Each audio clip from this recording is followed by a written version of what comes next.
The girl quietly begs to be released, her eyes filled with a silent question and plea for mercy. In the middle of the gloomy room, there is a sobbing girl who is hugging the lifeless body of her friend.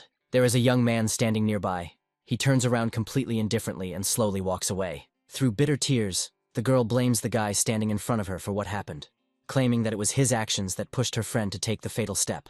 She throws harsh words in his face, comparing everything that is happening to a cruel game, and with despair declares that her friend took her own life. In a fit of despair, the girl screams loudly at the young man, trying to find out if he is now satisfied with the results of his actions.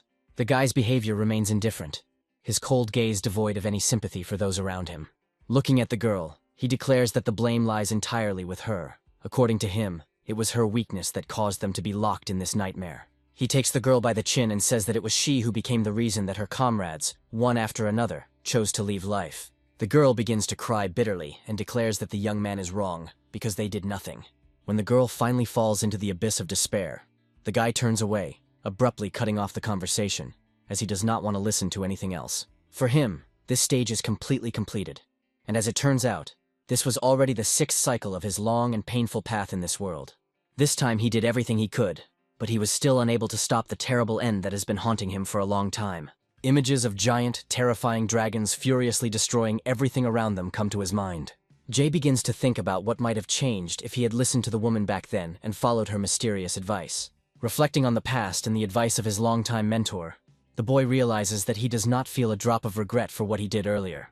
Years of suffering in this hell have hardened him, turning his bad experience into the main weapon that will help him survive any battle. A powerful fiery explosion illuminates the space, and it seems that the entire world is about to be completely destroyed by the gigantic vibration.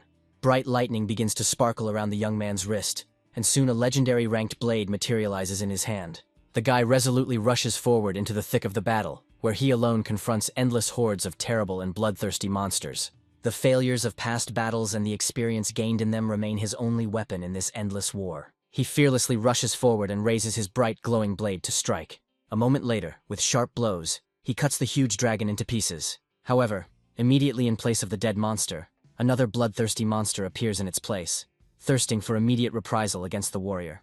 The young man doesn't let up on the pressure and continues to furiously attack the monsters, ignoring the fatigue in his trained body. He moves forward fearlessly, and again delivers devastating blows with his magical blade, cutting a path through the dense ranks of enemies.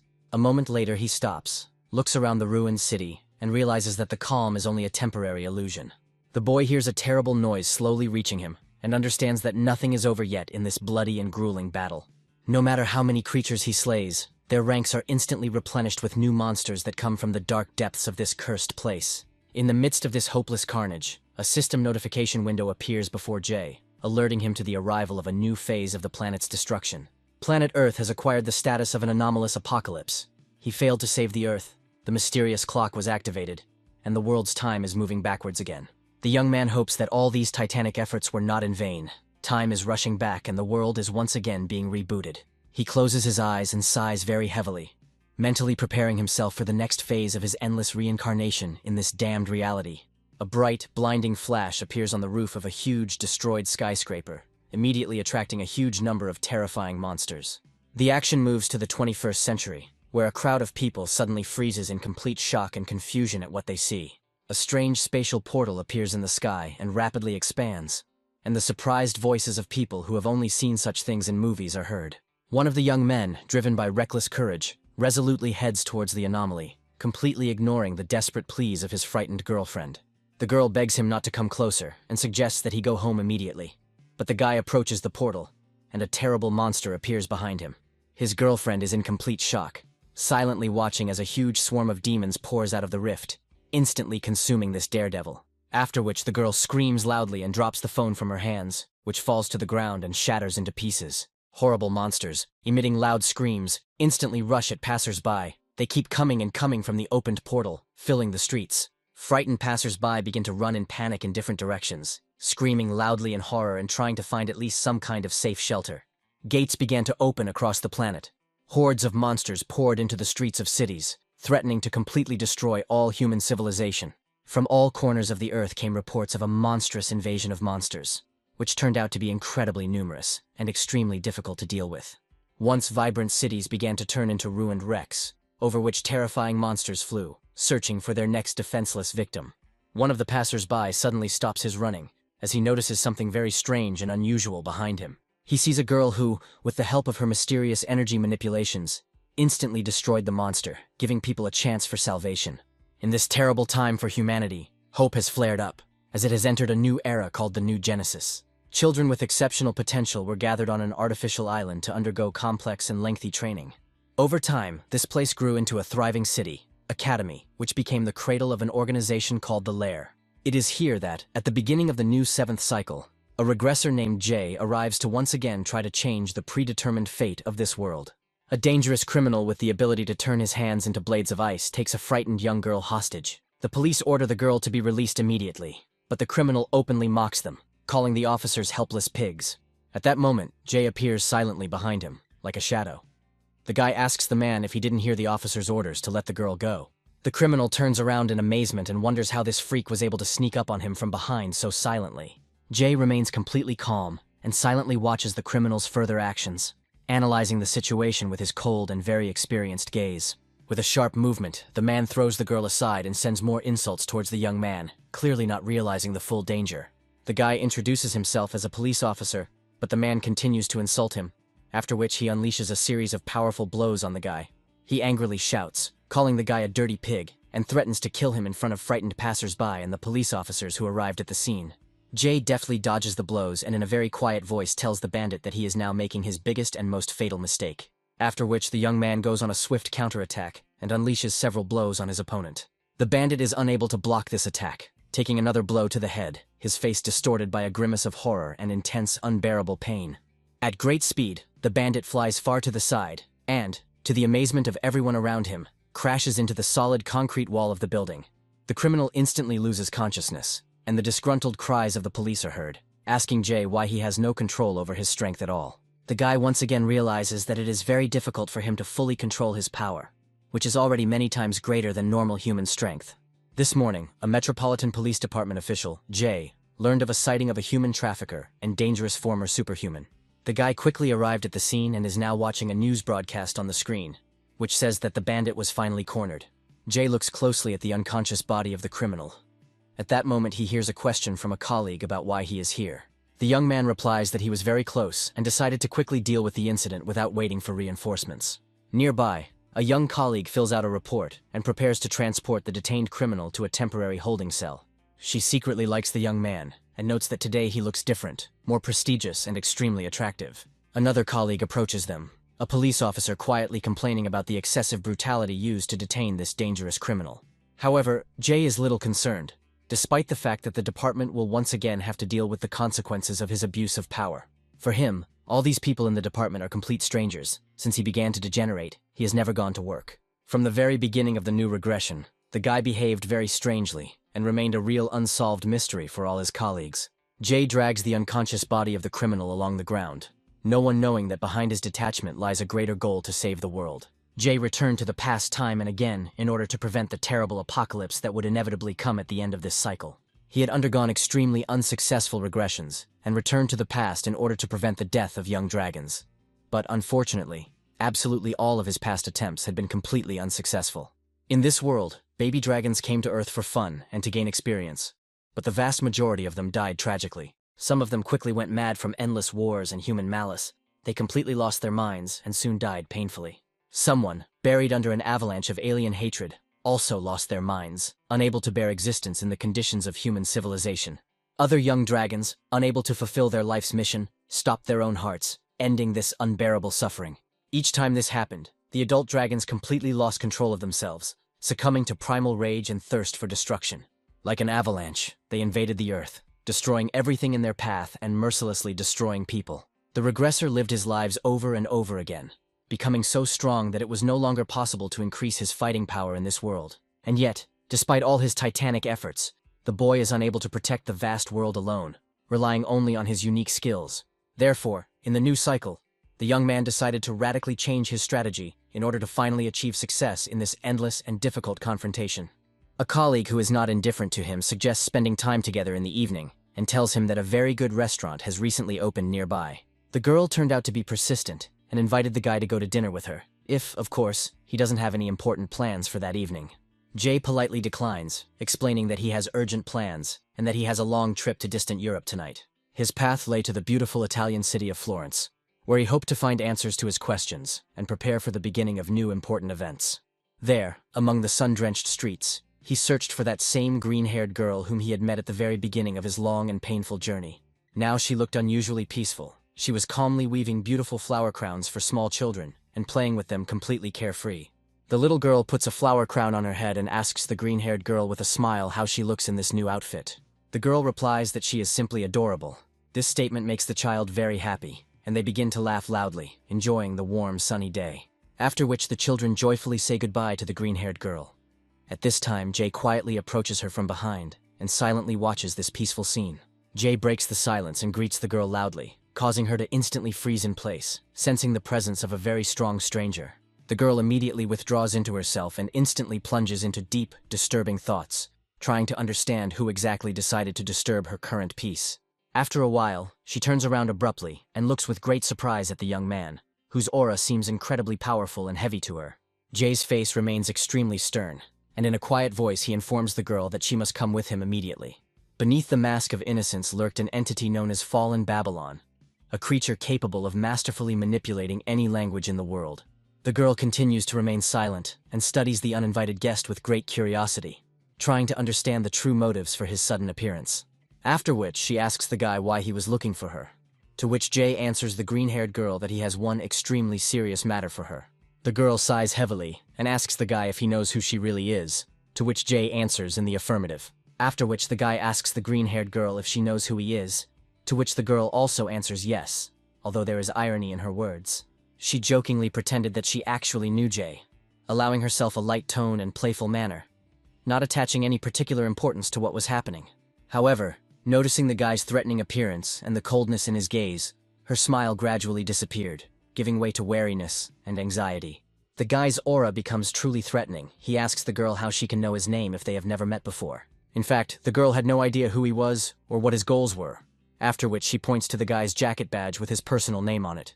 The girl voices her thoughts and says that she really has no idea who Jay is and what exactly he does in his daily life. The green-haired girl states that she knows one thing for sure. This young man is incredibly strong and has a lot of combat experience. She confidently states that Jay, with his appearance and heavy aura, definitely does not fit into this quiet place.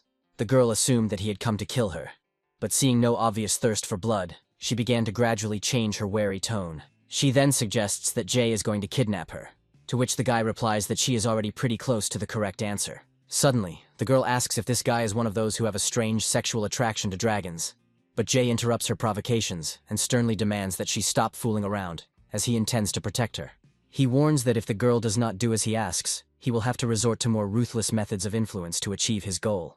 There is a strong belief among humans that green dragons possess a rare gift of foresight, making them extremely valuable allies. This means that, compared to other dragon clans, they are much more perceptive and react much faster in various difficult situations. The boy reminds her that green dragons have a better understanding of the world and stand above others, urging her to show wisdom that matches her origin. There is an awkward pause during which the guy silently watches the girl, patiently waiting for her final reaction to the proposal he made earlier. Green thinks for a moment, then asks if this means that if she is obedient and quiet, the guy will show her kindness and understanding. After some thought, the girl agrees to follow him, but she sets one obligatory and important condition. The guy is obliged to behave appropriately with her and always treat her as the most honored guest, ensuring maximum comfort and complete safety. The girl playfully extends her little finger to the young man and begins to smoothly move her hand, inviting him to consolidate their current agreement. Jay silently watches Green's gestures and becomes lost in his thoughts, analyzing the benefits of this union and the possible risks in his new and very dangerous cycle. After which the young man declares that he accepts this agreement, and they seal the deal with their little fingers, confirming the fidelity to every word spoken earlier. After some time, the young people reach the capital, where after a long journey they were able to catch their breath. Green woke up from a long sleep, slowly coming to her senses and hesitantly opening the door to her new room. The girl carefully walks out into the hallway and wonders if Jay has woken up yet. Green suddenly found the owner in a serious conversation with a mysterious black shadow, which looked extremely ominous in the semi-darkness of the house's corridor. Jay ordered the shadow to fulfill all their requests. This energy, the shadow of the Great Count, capable of summoning a clone with 50% of the power of the copied body. Having received clear instructions from the young man, The black shadow instantly dissolves into thin air, leaving behind only a barely noticeable trace of magical energy. Green begins to ask questions, but the guy resolutely brushes them off and calls this mysterious entity a simple and faithful executor. The girl looks closely at the young man and is genuinely amazed at the incredible precision and detail with which this combat clone was created. Green notices that Jay seems to never rest, constantly pushing important tasks onto others while remaining hypervigilant. Jay explains that this double is part of his own power, and while it works, the guy himself can stay nearby to ensure its protection. This news makes the girl smile slightly, but she thinks that this approach does indeed make some sense. Sitting down next to the young man, the green one kindly offers the guy breakfast. She reminds him that they only ate yesterday, and the guy skipped dinner altogether, but Jay dryly replies that he doesn't feel hungry at all. Despite his attempts to refuse, the green one flatly refused to eat completely alone, and demands the personal presence of the owner of the house at the common table. The guy begins to object, because high-ranking dragons are able to do without food and water, sustaining life only with their internal magical energy. The girl objected that food is not at all necessary for life, but it brings joy and, especially now, vital energy. After which the green one slowly gets up from the sofa and stretches sweetly, declaring that this won't do, and the guy should immediately go with her to the store. She claims that soon the guy will feel the real power of breakfast, which will fill his body with energy. Despite the early hour, there were a lot of people near the local supermarket. Their appearance caused a real sensation. Passers-by were very surprised, mistaking the green one for a world celebrity, and women could not take their eyes off Jay. In the midst of shopping, the guy began to wonder if they were buying too many different ingredients for their most ordinary everyday breakfast. The girl persistently urged him on, complaining about the completely empty refrigerator, and declared that she was not going to cook just today, so they needed supplies. After which she asks him to hurry home and promises to cook the most delicious breakfast the guy has ever tasted in his life. Looking at his watch, Jay suggested leaving all the groceries at home and having lunch in town, since it was already past breakfast time and they had one more place to visit. The companion sheepishly apologized, admitting that she had gotten too carried away with shopping, which had not happened in her boring life for a very long time. When she asked about the purpose of the trip, Jay answered succinctly that certain things were necessary to survive in this world, and that many difficult tasks still lay ahead. This statement greatly surprised the girl.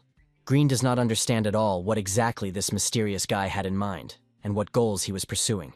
An elderly man of very repulsive appearance declares that the green one is divinely beautiful, and asks Jay if this companion is his beloved girl.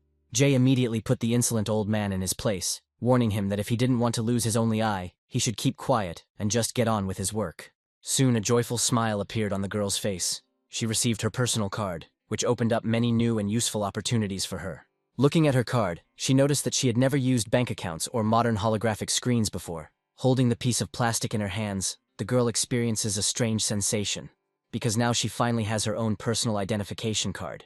The guy responds by being very surprised that the green one never had an account or a watch, and wonders how she ever survived on Earth up until this point. Green continues to study the documents and asks Jay why she was given his last name, and why they chose the laconic name Bomb as her first name.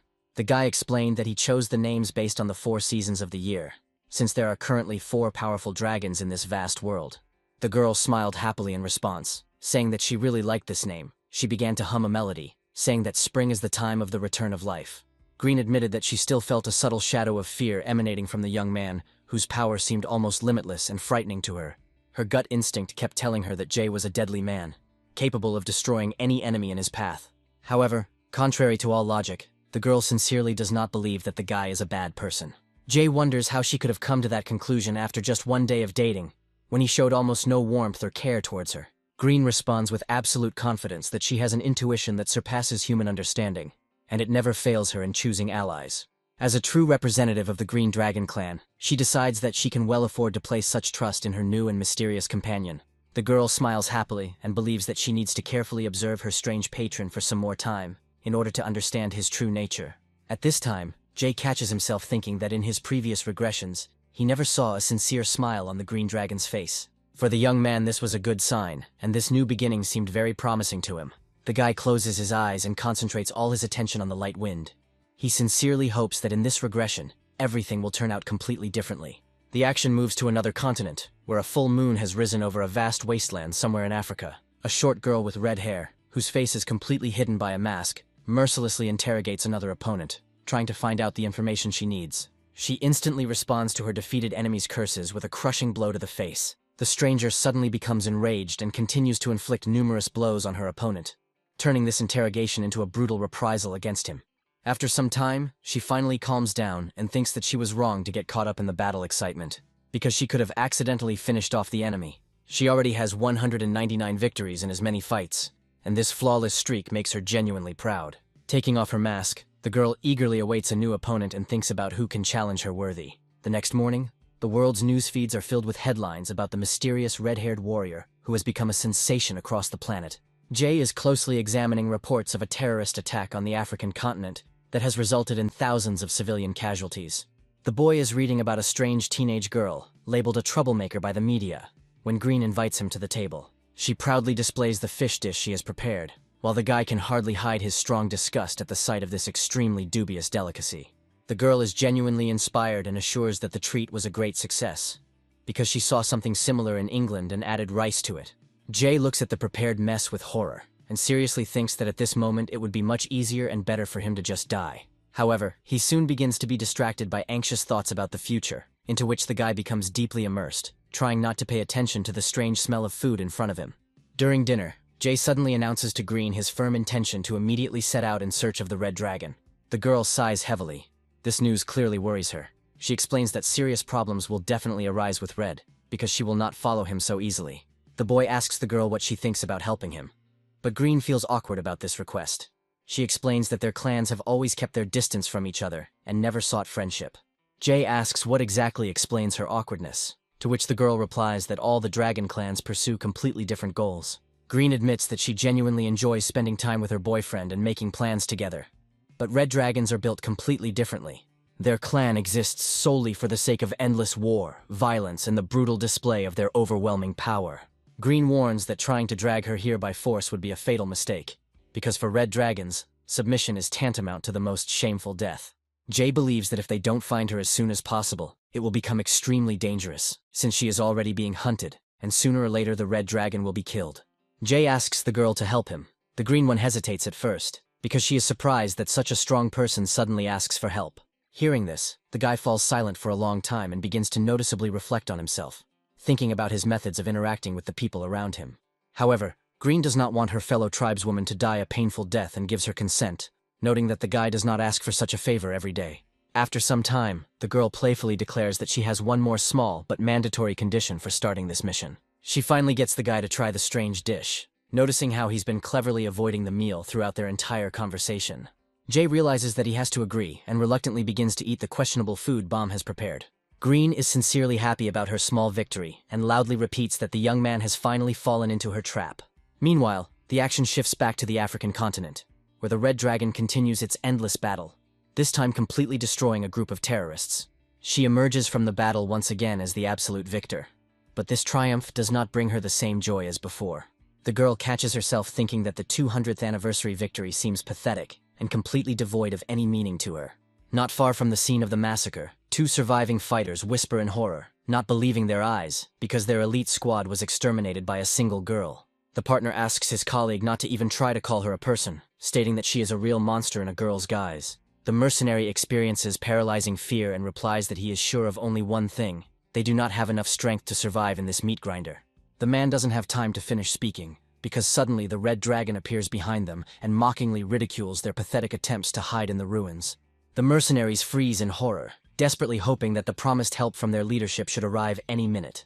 Noticing the red dragon very close, one of the mercenaries shouts loudly to his partner, warning him of mortal danger. However, it is already too late. The red dragon decisively raises his sword to deliver a crushing blow. But before she could strike, a bright and powerful flash of energy suddenly cut through the surrounding space. The dragon girl instantly deflects this sudden attack with her sword, barely holding back the pressure and wondering where this monstrous mana came from. Concentrating all her strength, Red swings her sword sharply, forcefully reflecting this powerful and dense energy field to the side. The mercenaries are frozen in complete amazement, as they cannot understand where this monster girl gets such a huge amount of destructive power. A giant figure in powerful metal armor, known to all as the legendary Night Hunter, suddenly appears on the battlefield. The mercenaries are overjoyed at the arrival of reinforcements, and the Night Hunter orders them to immediately collect the wounded and quickly retreat to a safe place. This warrior holds the high 8th rank among the elite superhumans of the entire African Union. Suddenly, the Night Hunter hears the ringing voice of a girl who ironically says that the Mister managed to truly surprise her. Looking at her broken blade, Red admits that the attack was powerful and professional. After this, the girl smiles defiantly at the night hunter and assumes that the local boss of the territory stands in front of her. The hunter heard that his opponent would be a dangerous girl, but she turned out to be much younger than he expected. Red replies that because of her excessive attractiveness, she is forced to always wear a mask that hides her face. The hunter assesses the huge gap in their strength and is surprised that the girl does not even try to run away. Red boldly declares what she would be if she gave up just because her weapon broke. She does not even allow the thought of a shameful flight, believing that death in an honest fight is the only worthy end for a warrior. Gathering all her crushing power, she rushes towards the enemy with the sole purpose of delivering a decisive blow. However, the hunter unexpectedly deftly dodges her attack, which greatly surprises the dragon girl, who is experienced in battle. The red dragon continued her furious attacks, but the night hunter deftly maneuvered and confidently parried her sword blows. After a while, a sly smile appears on the girl's face, as she finally notices a gap in the enemy's dense defense. At great speed, the red dragon approaches the night hunter and delivers a powerful blow directly to his groin. The girl stops abruptly and freezes in amazement, because she delivered a crushing blow, but the enemy did not even move from the pain.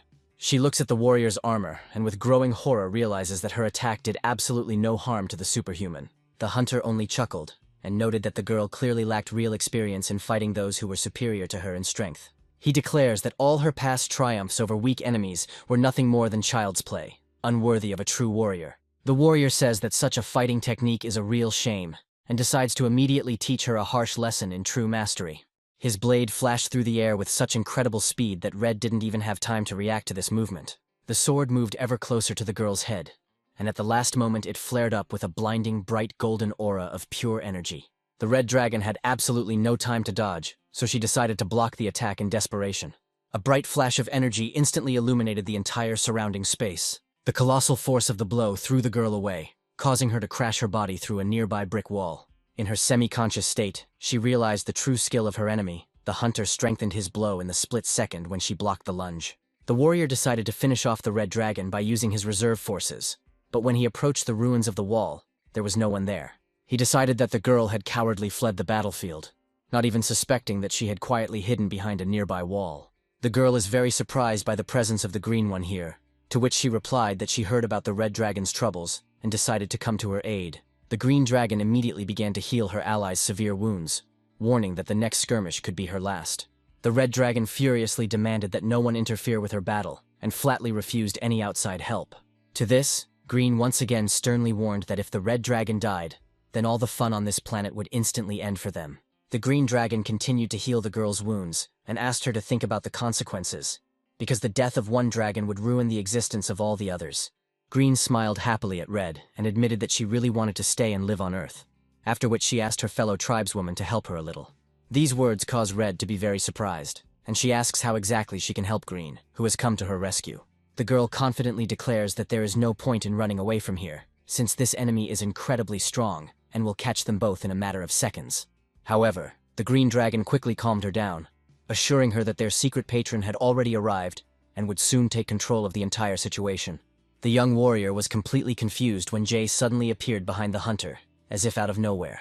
The night hunter immediately sensed the presence of a stranger, and without turning around, rudely asked the guy who he was. There was no answer, and the night hunter began to frantically think about what tactics to use against such an unexpected and calm opponent.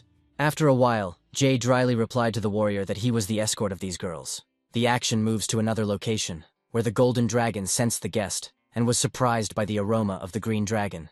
The guy carefully watches her reaction and thinks about what steps she will take. The golden dragon smiles happily, and with childish delight asks the young man who he really is. The smile still never left her face, giving the conversation a strange lightness. Wanting to clear her doubts as soon as possible, Golden Dragon asked the following question, wanting to know if Jay was a bad person.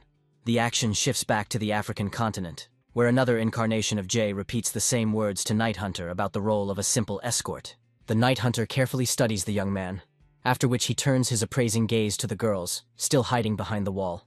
He noticed the red dragon's violent reaction, and confidently stated that the girl did not need protection, after which Jay's voice was heard suggesting that they end this. The Night Hunter takes a sharp step forward and asserts his refusal, claiming that the red dragon has gone too far in her actions.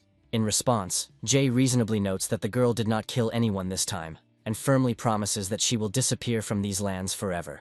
The guy once again insistently suggests to the Night Hunter to let the situation go and avoid senseless bloodshed. However, the Night Hunter, loyal to the laws of the African Union, flatly refused to make a deal with the stranger. He claims that the area is under his jurisdiction, and he intends to arrest the girl and destroy anyone who stands in his way. The air was instantly cut by a lightning-fast sword strike, but Jay seemed to dissolve into space, leaving his opponent to attack the void. Before striking, the hunter activated his most powerful skill, and the impact of the blade with the ground caused a blinding flash of energy. Giant energy waves roared across the area, sweeping away all living things and destroying the remains of buildings in their path. The stone wall behind which the young dragons were hiding was instantly shattered into small stones and dusty rubble. As the smoke from the powerful explosion began to clear, the hunter gradually realized that his devastating attack had missed its target. Even though the warrior didn't find the corpses of his opponents, he still hopes that they were hit pretty hard. Meanwhile, Jay suddenly appears in the enemy's blind spot and openly mocks the vaunted strength of this elite fighter. The Night Hunter feels the young man's presence with growing surprise and does not understand why his best move did not cause damage. Jay, with obvious regret, states that the hunter should have accepted his peace offer and left without a fight. The warrior is deeply impressed by the boy's fighting skills and does not understand at all how he manages to resist his attacks so easily. He finally falls into a state of rage and decides to once again unleash the full destructive power of his blade on the impudent enemy. The hunter lets out a loud cry of rage and begins to strike Jay repeatedly, trying to literally grind him into dust. However, Jay instantly disappeared from the kill zone, appearing in different places, and in a calm but commanding voice ordered the hunter to be silent and listen to him with utmost attention. The warrior is still in a state of deep shock, amazed at the frightening ease with which Jay dodges all of his furious attacks. At this time, Jay begins to describe to the Night Hunter in an icy tone the bloody scenario of his near future. While escorting the young dragon, the officer will encounter an invisible and merciless monster. The guy says that the Night Hunter will lose this fight shamefully, losing both eyes and limbs, as a result of which he will lose both the monster and the girl. Jay told the hunter that soon this terrible fantasy would become his only reality. The man was overcome with primal terror, and he desperately tried to dissuade the guy. A loud cry of pain is heard from the Night Hunter, but Jay is not at all worried about him, knowing that there are powerful healers in the African Union. They are quite capable of restoring both vision and lost limbs if the injured soldier survives. However, Jay's true intention is much deeper. By crippling his opponent's body, he instills a crushing fear into their mind forever. As is well known, fear is one of the most effective control systems, and over the years the guy has learned to masterfully use it. Jay casually throws aside the body of the blinded warrior, who is completely demoralized and in unbearable physical pain. After the massacre, the young man suddenly turns towards the Red Dragon. Even this wayward young warrior was no exception. She stood frozen in stupor, watching such a brutal and swift execution. Turning to the Green Dragon, she asked in horror what kind of monster it was, to which she received a laconic answer, "It's just a man." Red was skeptical about this statement, and said that if this guy was a human, then she was an ordinary lizard. Meanwhile, Jay approached the girls and imperiously announced to the Red Dragon that from now on she would stay with him and live in his house. The young man promises the girl that he will give her enough freedom and support her. The young dragons remain silent and listen with noticeable tension to every word of this mysterious young man. After a while, the guy's face becomes stern, and he warns the girl about the consequences of any attempt to escape from under his protection. Green sees that the Red Dragon is in shock and intends to defuse the situation, asking to be allowed to explain everything calmly to her friend later, after which she winks meaningfully at the young man, clearly making it clear that she will help him tame the obstinate fellow tribeswoman. Jay, watching this scene, sighs heavily, but remains silent and completely ignores the girl's playful gestures, after which the young man tells the Red Dragon her new name and demands that she remember it for future communication. The Red Dragon asks Jay in response what kind of strange name he gave her, to which the guy promises to explain the meaning later. At this moment, a black fog appears around Jay's figure, and an invisible interlocutor reports to the Sovereign about the full completion of the current mission. At this moment, the truth is revealed. The real Jay was in a completely different point in space, and only his shadow clone was fighting the hunter.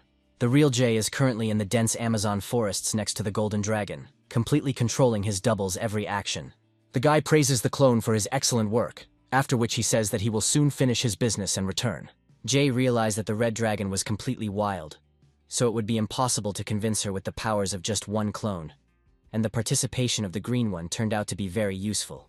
The Golden Dragon, having heard the young man's conversation, curiously asked who he had just spoken to. The girl smiles playfully and calls the guy very strange, since he is constantly talking to someone and using his smartwatch. By nature, members of the Golden Clan love attention, and in 3 of the past 6 cycles, this dragon has led a glittering public life. However, despite its cheerful appearance, It was this dragon that ultimately brought the most widespread destruction to the world. Her fame has always been fraught with poison, as those who craved the spotlight eventually became the perpetrators of the greatest disasters.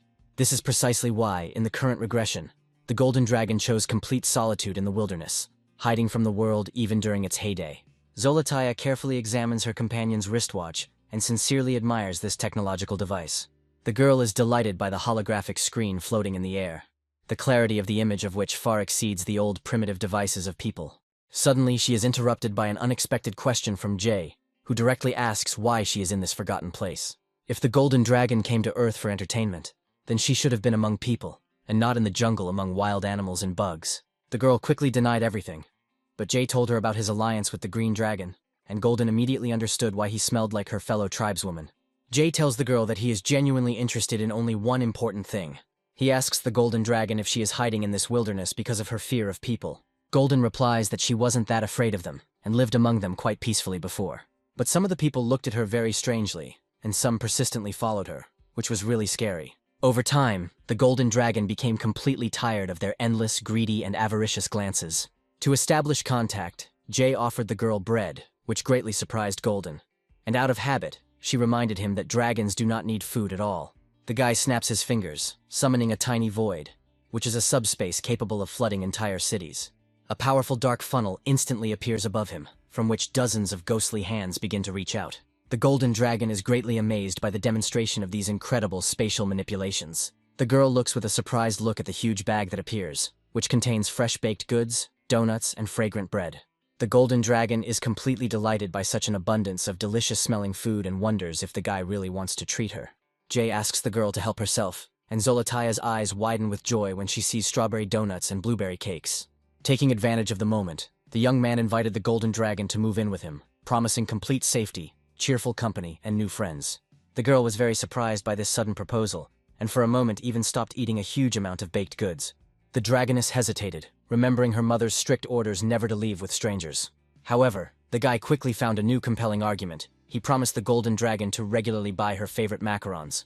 The girl literally freezes from such a proposal, and it seems that it has finally won her heart. After which the action moves to the capital, where a bright and shining morning sun rises over the city. The red dragon stands on the balcony. She smokes nervously and becomes increasingly seething with an inner feeling of rage. The girl again and again recalls the devastating Night Hunter and her last difficult battle with the terrorists. She becomes uneasy, and becomes increasingly irritated because she was unable to withstand the powerful fighter in this difficult clash. After this, the image of Jay appears in her mind, and the girl begins to get irritated that she succumbed to the influence of a mere mortal man.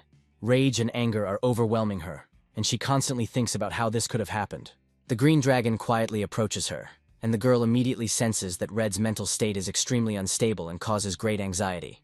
She sincerely empathizes with her friend and quietly addresses the red dragon, trying to show maximum sympathy in this difficult situation. Suddenly, Green turns around. Jay enters the apartment with the golden dragon. She tries with all her might to maintain her dignity, assuring that she did not come for sweet treats. After this, the girl declares that the sausage roll was very tasty, and even better than the most exquisite cream cakes. The golden dragon completely loses control and greedily begins to eat a huge amount of fresh baked goods and sweets. The girl is delighted and, being on cloud 9, says that the macaroon is a divine treat, crispy on the outside and soft on the inside. The green dragon comes out into the corridor and greets the guy. Golden freezes in amazement from this meeting. Bomb smiles happily at the golden dragon and reminds him that they haven't seen each other for ages. The girl is overjoyed, hugs her friend tightly, and praises her incredible beauty. The golden dragon asks if Bomb is really living with this man now. The girl confirms this and reports on the recent addition of the Red One to their company. Meanwhile, Jay thanks his shadow clone for his work and lets him go, promising to call on him whenever needed. At this moment, an angry Red returns to the room from the balcony, looking extremely displeased. Jay carefully watches the guest's behavior, because he is very interested to see her further reaction. Yerem continues to glare at the scene, not nearly as sentimental as her peers. The golden dragon immediately notices Yerem and loudly calls her Red for the whole apartment to hear. The girl quickly rushes to Yerem and pesters her with questions. She smells tobacco and begins to reproach the Red One for smoking, declaring that it is harmful to her. The endless chatter finally gets on Yerem's nerves. She unceremoniously grabs her guest by the lips, threatening to slam her mouth shut if she doesn't stop squeaking like a chicken. Red is filled with anger. She starts screaming and threatens to rip the annoying girl's beak off if this tiresome stream of words doesn't stop. Having settled down in the living room, the guy begins to interrogate his companions. showing a sincere interest in their real ages. During the conversation, it became clear that the green dragon was already 20 years old, while the golden baby was currently only 10. Red demonstrates a complete reluctance to engage in dialogue and irritably declares that she has turned 16, although by human standards she looks older. Golden immediately explained that they shouldn't be treated like children, because dragons grow faster than people. Red sarcastically noted that she was clearly proud of her body. In conclusion, the golden dragon asked the green one why they had such strange names, and the girl replied that these sonorous nicknames were given to them by their new patron.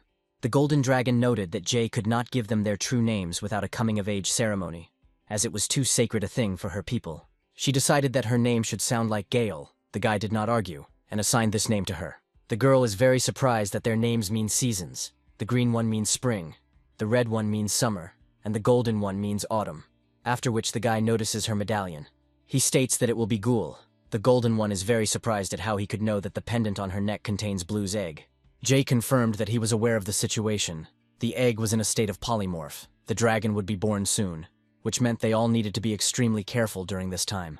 The girl looked at the young man in amazement, not understanding how a mere mortal possessed such deep knowledge. The guy promised to reveal all the secrets later at the general meeting. Jay reports that the girls have one unshakable rule. They are free to have fun however they want, but only within a strictly defined area. When asked about the gold, the guy explained that they should never disappear from his sight. He declared that he would personally ensure their leisure and comfort while they were under his supervision. And the Reds immediately sarcastically dubbed him a dictator.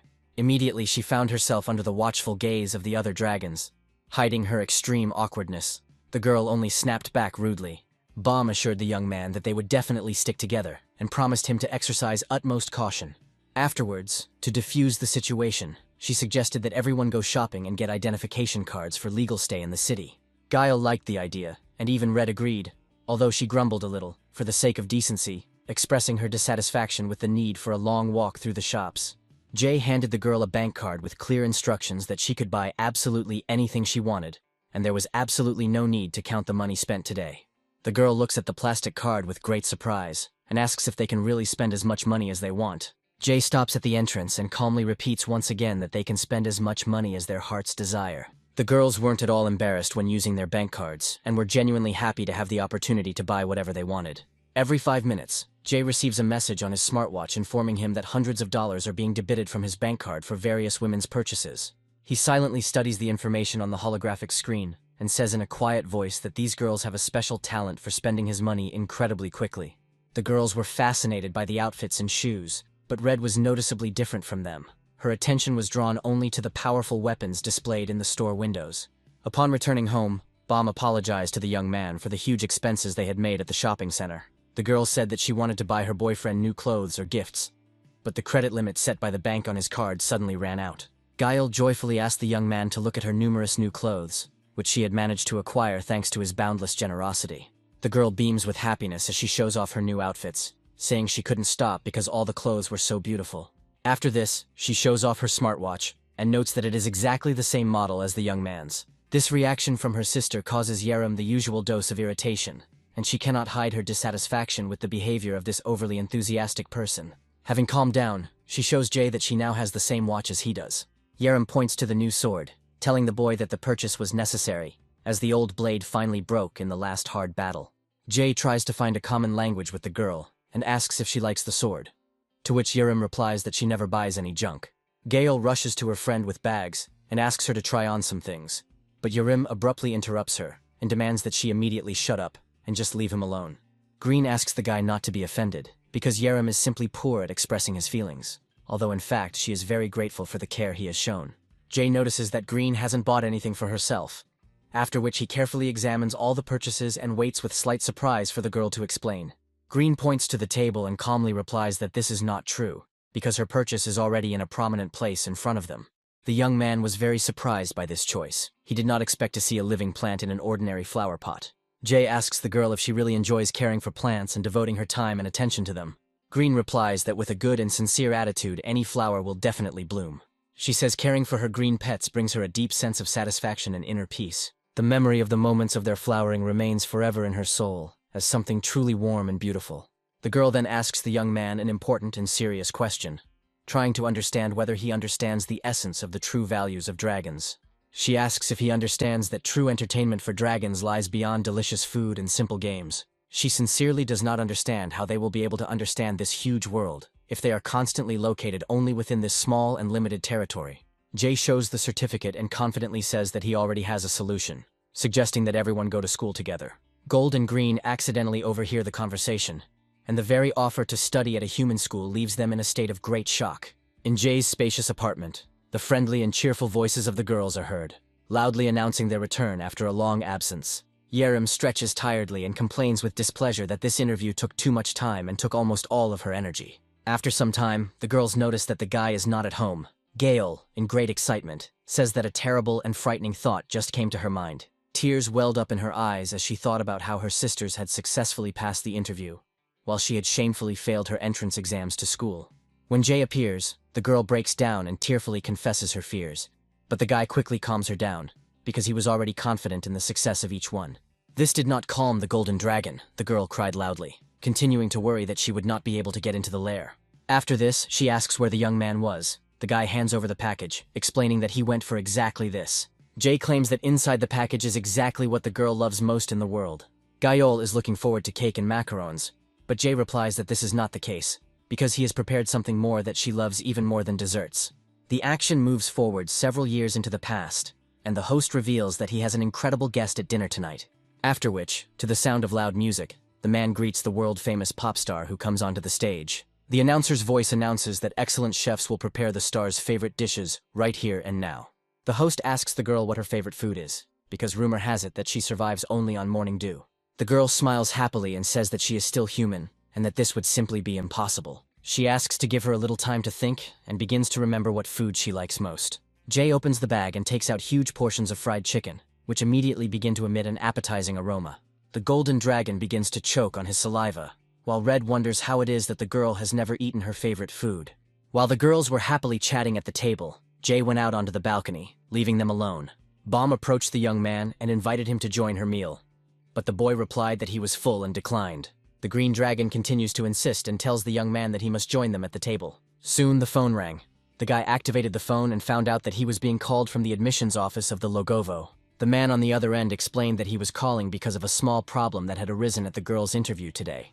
Jay asks what the man is talking about, to which the man asks in surprise if Bomb really didn't tell him anything about it. A member of the admissions committee reported that Bomb had performed brilliantly and had left the committee with a lasting impression of her abilities.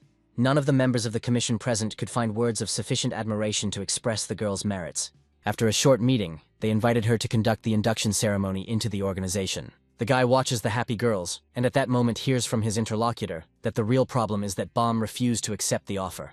This is a great opportunity for the girl. The man would like to know if Jay could persuade her to accept the invitation. The guy replies that he won't do that, because if the girl wants something, then he wants it too. At this moment, Yerim comes onto the balcony, attracted by the conversation on the phone.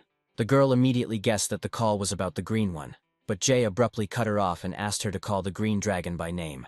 Yerim immediately brushed it off and declared that the place was nothing more than a pen, after which she asked the boy if he really wanted to play house at his age. Then the girl falls silent and continues to smoke silently, looking thoughtfully at the night sky. After a while, she asks the guy why he is going to send them to the lair. Jay replied that he wanted them to have freedom of choice and the opportunity to do whatever they wanted. But the girl stated that her only passion was fighting. She asked if there were any worthy opponents at this school, to which the guy replied that the best elite of the country gathered there. In response, Yerim only grinned and said that her future classmates were just a bunch of snotty boys. Throwing her cigarette aside, she sharply told the guy that she wanted to fight him. A bloodthirsty smile appears on Yerim's face, because she knows about Jay's strength and wants to understand what he is capable of in a fight. Jay refused, and suggested that the girl spend more time with her sisters, and eat chicken with them. Yerim responded to the guy with rude curses, expressing her dissatisfaction with the refusal. Even after Jay left the balcony, the girl continued to swear, calling the guy the worst words and a terrible bore. Soon Gale approached her and asked her to stop being capricious and try the treat Jay had brought. But the girl responded with open aggression to the offer to try the chicken. Yerim complains that the chicken looks disgusting, but angry, he still takes a piece and bites into it in irritation. To her great surprise, she admits that the taste was truly amazing. The educational institution called the Lair is located on an isolated island and looks completely unique, unlike anywhere else in the world. It is considered the best special school where they train superhumans with various abilities, pushing their skills to the limit. Most of the participants came from wealthy families and influential clans, which immediately created a special reputation and a wary attitude among society around the school. Because of this, the institution has often been criticized for creating a closed world for the elite, inaccessible to ordinary people. Gayol, while researching the den on her tablet, was shocked by the school's reputation, believing that only aristocrats get in, and wonders about Jay's secret inheritance. The girl furiously proves that the guy is the secret child of the CEO of a huge corporation, assuring that he remained silent even when she spent huge amounts of money. Ultimately, the girl expressed great joy that they all successfully passed the selection process and were rightfully worthy of admission to this educational institution. After some time, Gayol finally calmed down completely and asked where exactly Jay and Red had disappeared to. Bom recalls that his sister went to take a difficult practical exam, and the gentleman went with her as an official escort. In the lair, it was customary for young superhumans, who were often emotionally unstable, to be supervised by adult mentors to control their powers. Bom agreed that this was quite reasonable, since without constant supervision, Red could be a real danger to those around her. The information that the practical part of the Red exam was a sparring match between cadets made the girl eager to see this spectacular spectacle as soon as possible. However, Bom immediately cooled her ardor, saying that outsiders are practically not allowed there in order to completely avoid unnecessary chaos on the school grounds. The students looked at the girls with curious glances, trying to guess which influential families these unusual newcomers belonged to. The action moves to the Blue Dragon Hall, which is a huge training center for preparing future specialists. At this time, intense duels were in full swing inside the building, with students striving to demonstrate their best skills in front of their strict teachers. The young man makes a sharp lunge and delivers a powerful blow to his opponent, which instantly knocks him off his feet. Excited cries immediately spread through the spectator stands as people were amazed by the incredible strength and speed of this young fighter. Among the parents watching their children's progress, Jay stood out, closely following everything that was happening in the arena. An unknown man emerges from the shadows and tells the escorts that he understands their reaction, but asks everyone to calm down quickly. He insists that such behavior makes the school's future cadets even more nervous ahead of their important entrance examinations. After this, the man introduces himself as the head professor of the Blue Dragon School, who is personally responsible for the training of all new gifted students. He smiles amiably and declares that he is sincerely pleased to meet the esteemed escorts who have arrived at this training center today. Those present immediately begin to admire this influential man, noting his stately figure and extremely confident manner of communication. However, Jay remains wary and does not share the general excitement. At this time, the referee loudly announces that contestants number 124 and number 7 are called into the arena for the fight.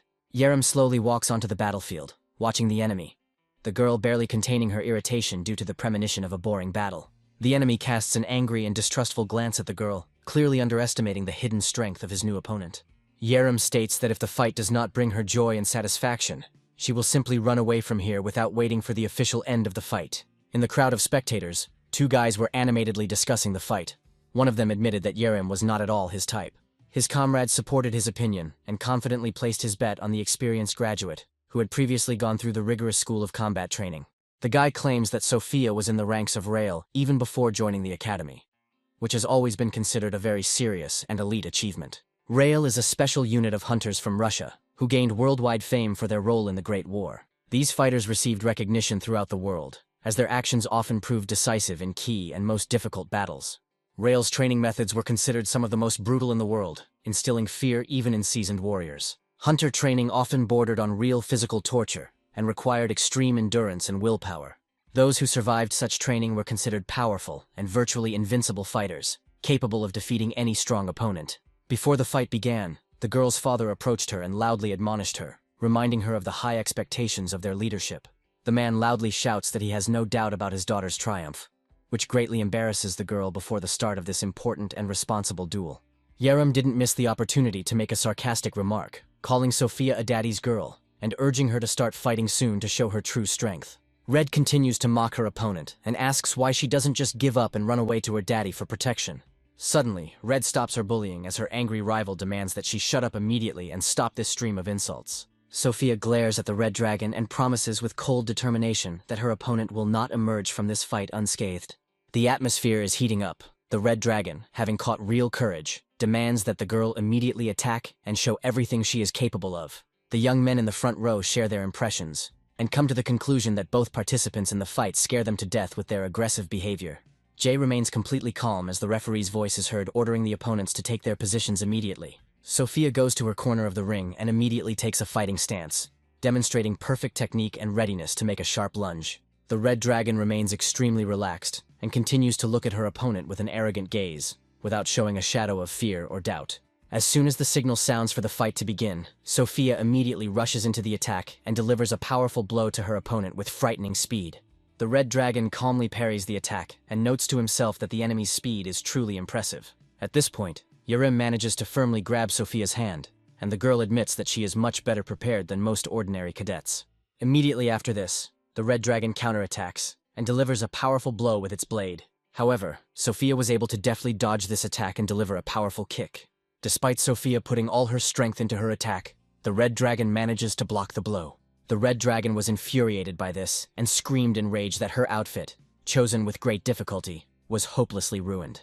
Sophia continues to attack the girl with a barrage of blows, but Red easily dodges each attack. She steps aside and decides to change tactics. The girl is preparing to use her signature strike. Waiting for the right moment, Sophia moves forward with lightning speed and delivers a powerful punch. The red dragon was ready for this attack.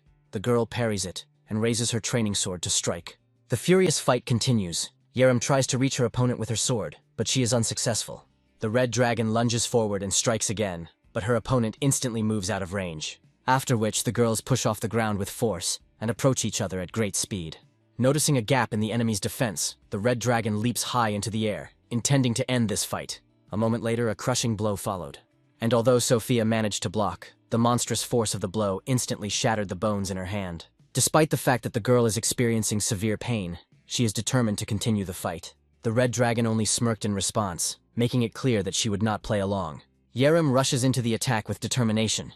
It is obvious that any mistake by Sophia could be fatal. Having performed a spectacular acrobatic somersault, the red dragon finds himself behind the girl. Sophia turns back in amazement and hears the red dragon calling her an idiot.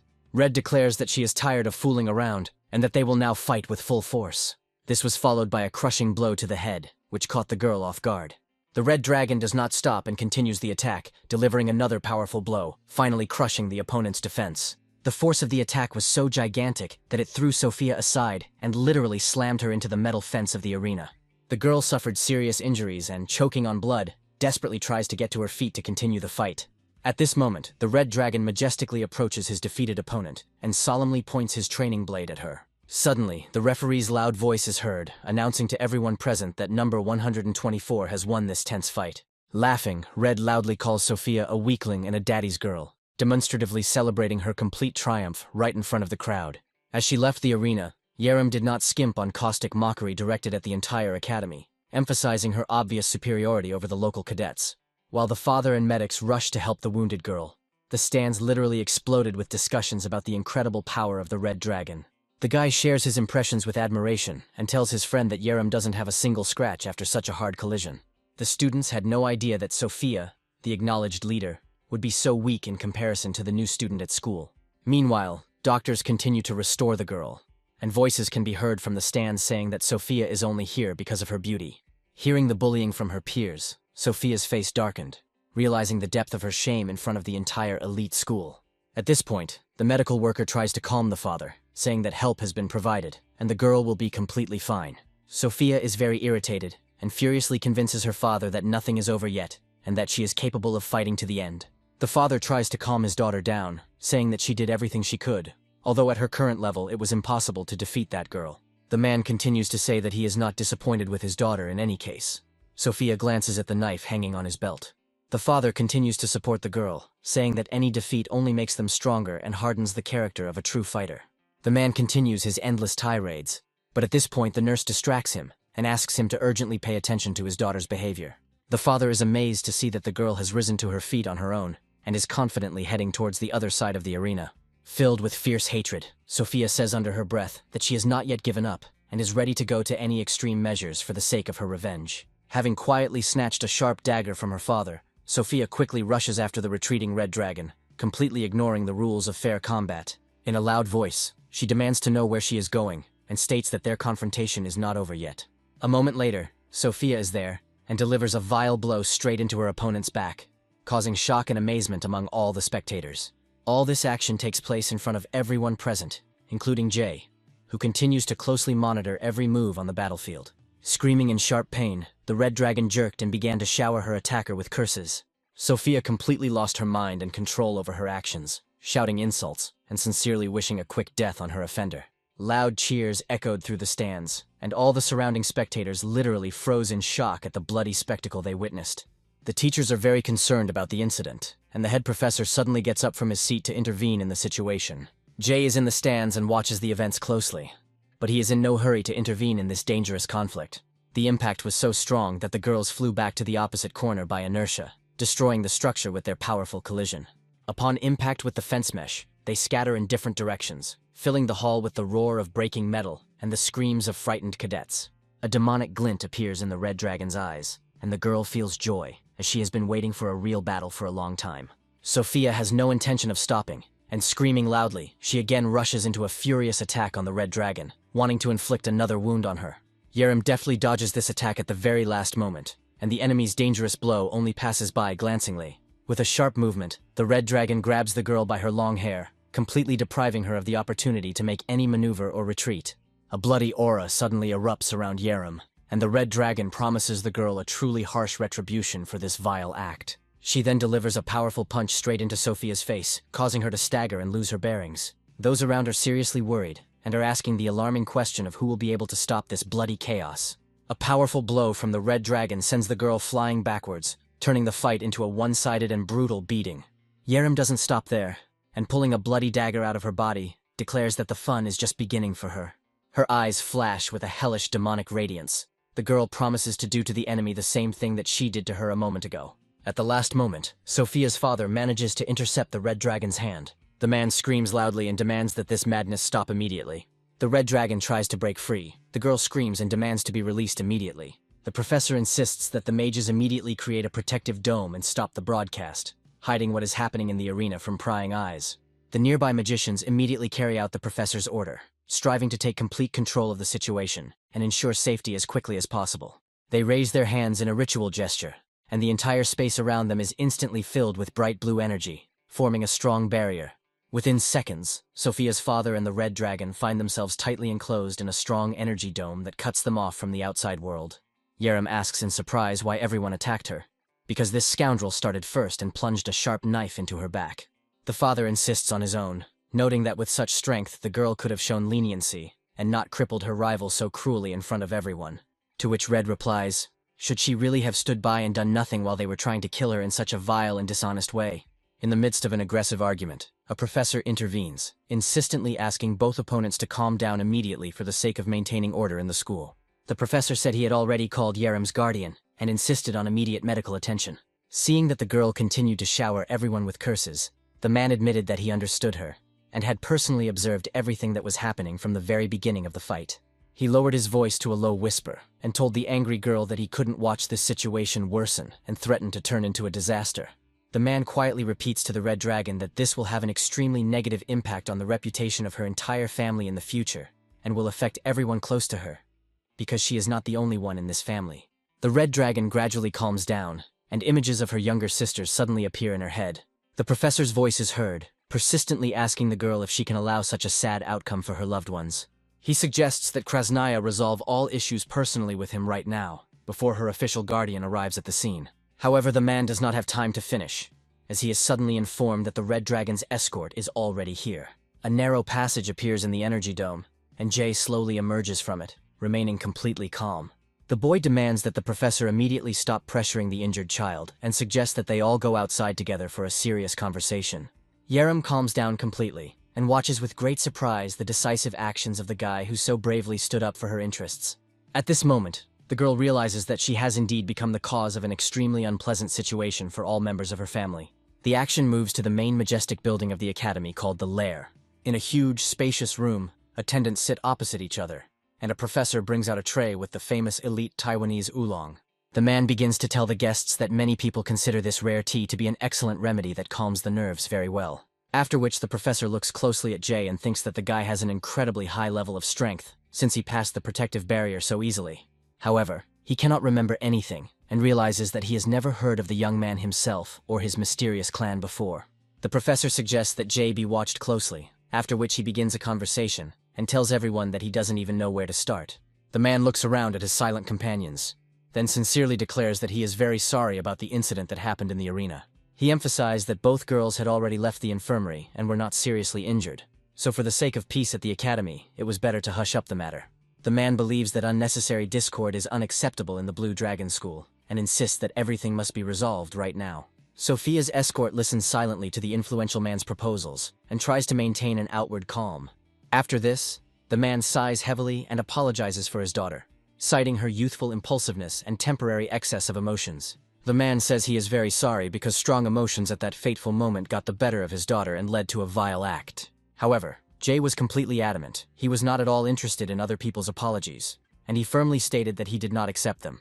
Sophia's father suddenly jumps up from his seat and asks the young man if he understands who he is talking to and what organization he represents. The man states that they are adults, and they need to resolve everything peacefully as soon as possible without unnecessary lengthy arguments. Jay responds with confidence by stating that they are on unequal terms, and asks the big guy if this is really how people from their area apologize. Sophia's father asks the guy if he really wants him to drag his injured daughter from the hospital to apologize. Jay confirms this without a hint of embarrassment. The professor intervenes again in this tense conversation, persistently calling on both guardians to exercise elementary prudence and calm. Jay continues to put psychological pressure on the man, directly asking him why he didn't stop his daughter earlier in the fight. The man starts shouting angrily at the whole room and declares that everything happened too quickly. In response, Jay states that this is the most ridiculous and pathetic excuse he has ever heard from a grown and experienced person. The guy asks him if he's ashamed to use his own child as a cover, and this becomes the last straw for the thug, who jumps to his feet, losing his composure. He states that his patience is not limitless, after which he roughly grabs Jay by the collar, trying to intimidate him with his physical superiority.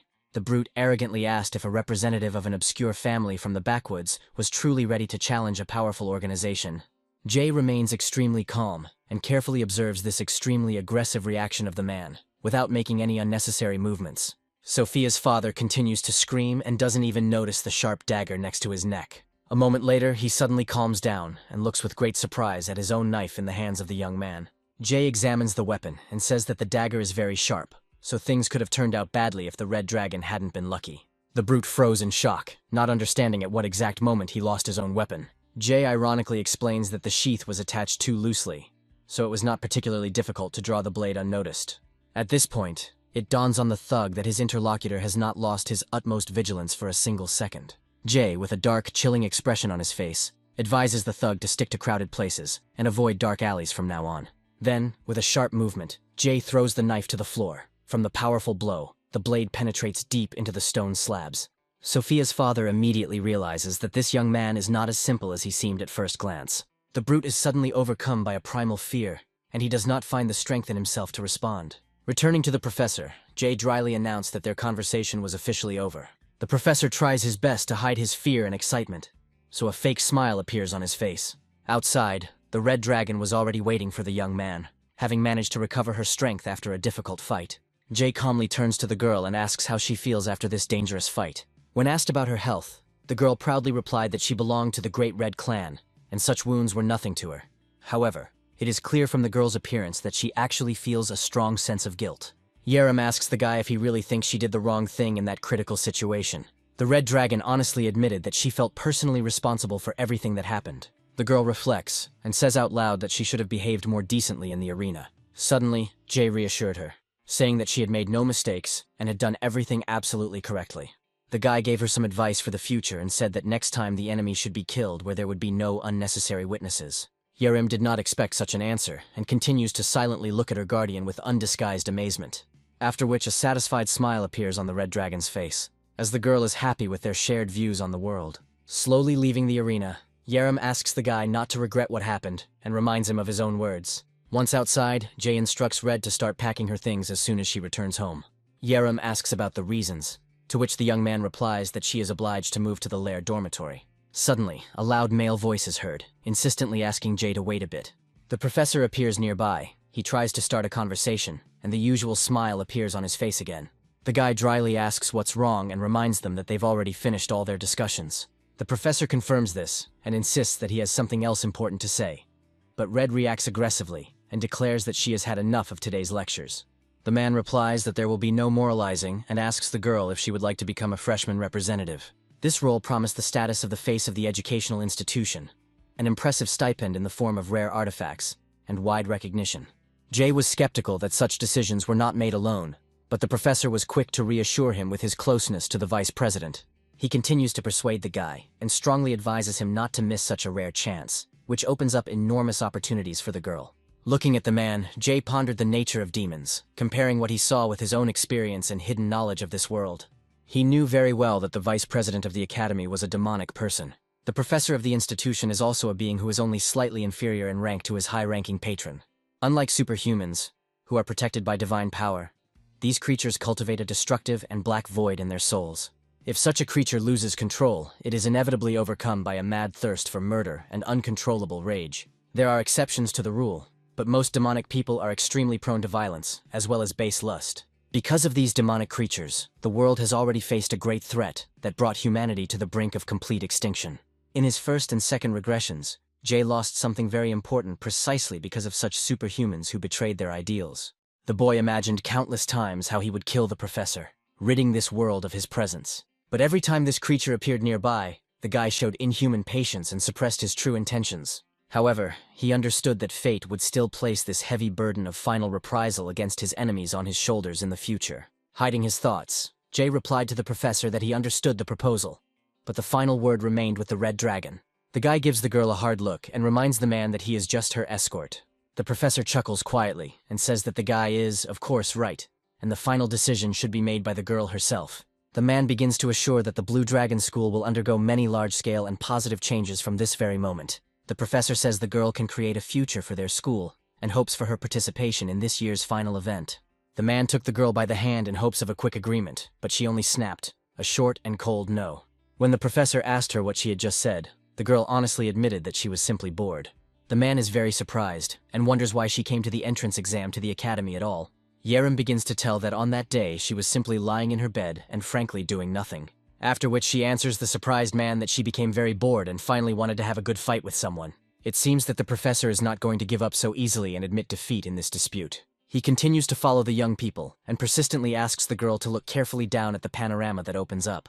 Yerim lazily shifts her gaze and wonders why she even needs to fulfill this strange request from the annoying teacher. There was a huge crowd of reporters below, so Yerim asks who they are and what they are doing here in such numbers. The professor tries to put pressure on the girl and begins to tell her that all these people are waiting for his personal opinion regarding today's incident. After which he states that his words could have a very strong influence on the further development of today's difficult situation. This means that the Red Dragon's entire future life in the lair now directly depends on what exactly the professor tells the journalists. The man asks the Red Dragon if she understands what he is talking about, to which the girl gives a sharp negative answer. The young people slowly walk away down the corridor. The professor casts a heavy glance at them and expresses hope that the girl will not regret it.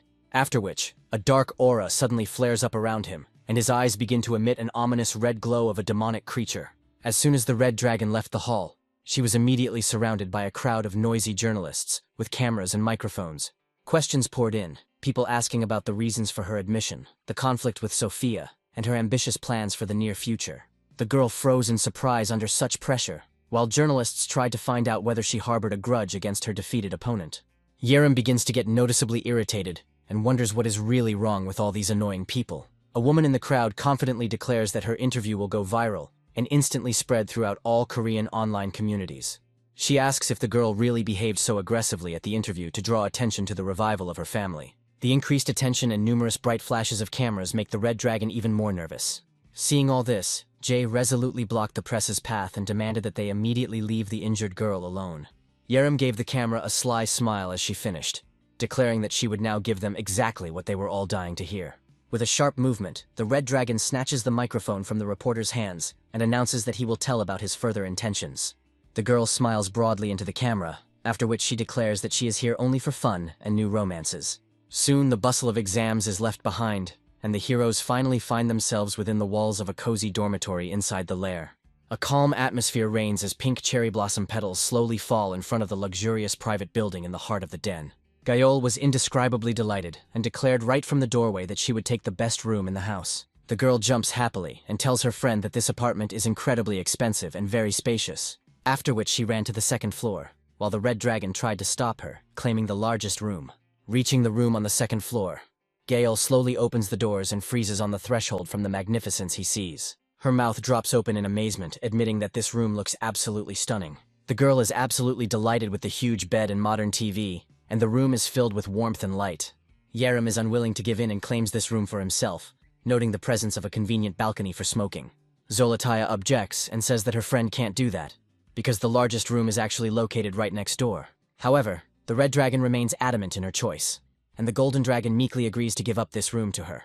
On a small stand in the room stands a mysterious blue dragon egg, attracting attention with its unusual appearance. Bomb carefully sprinkles the egg with clean water and says that the baby will soon be born into this world. The girl continues to talk tenderly to the egg and doesn't notice how Jay silently enters the room.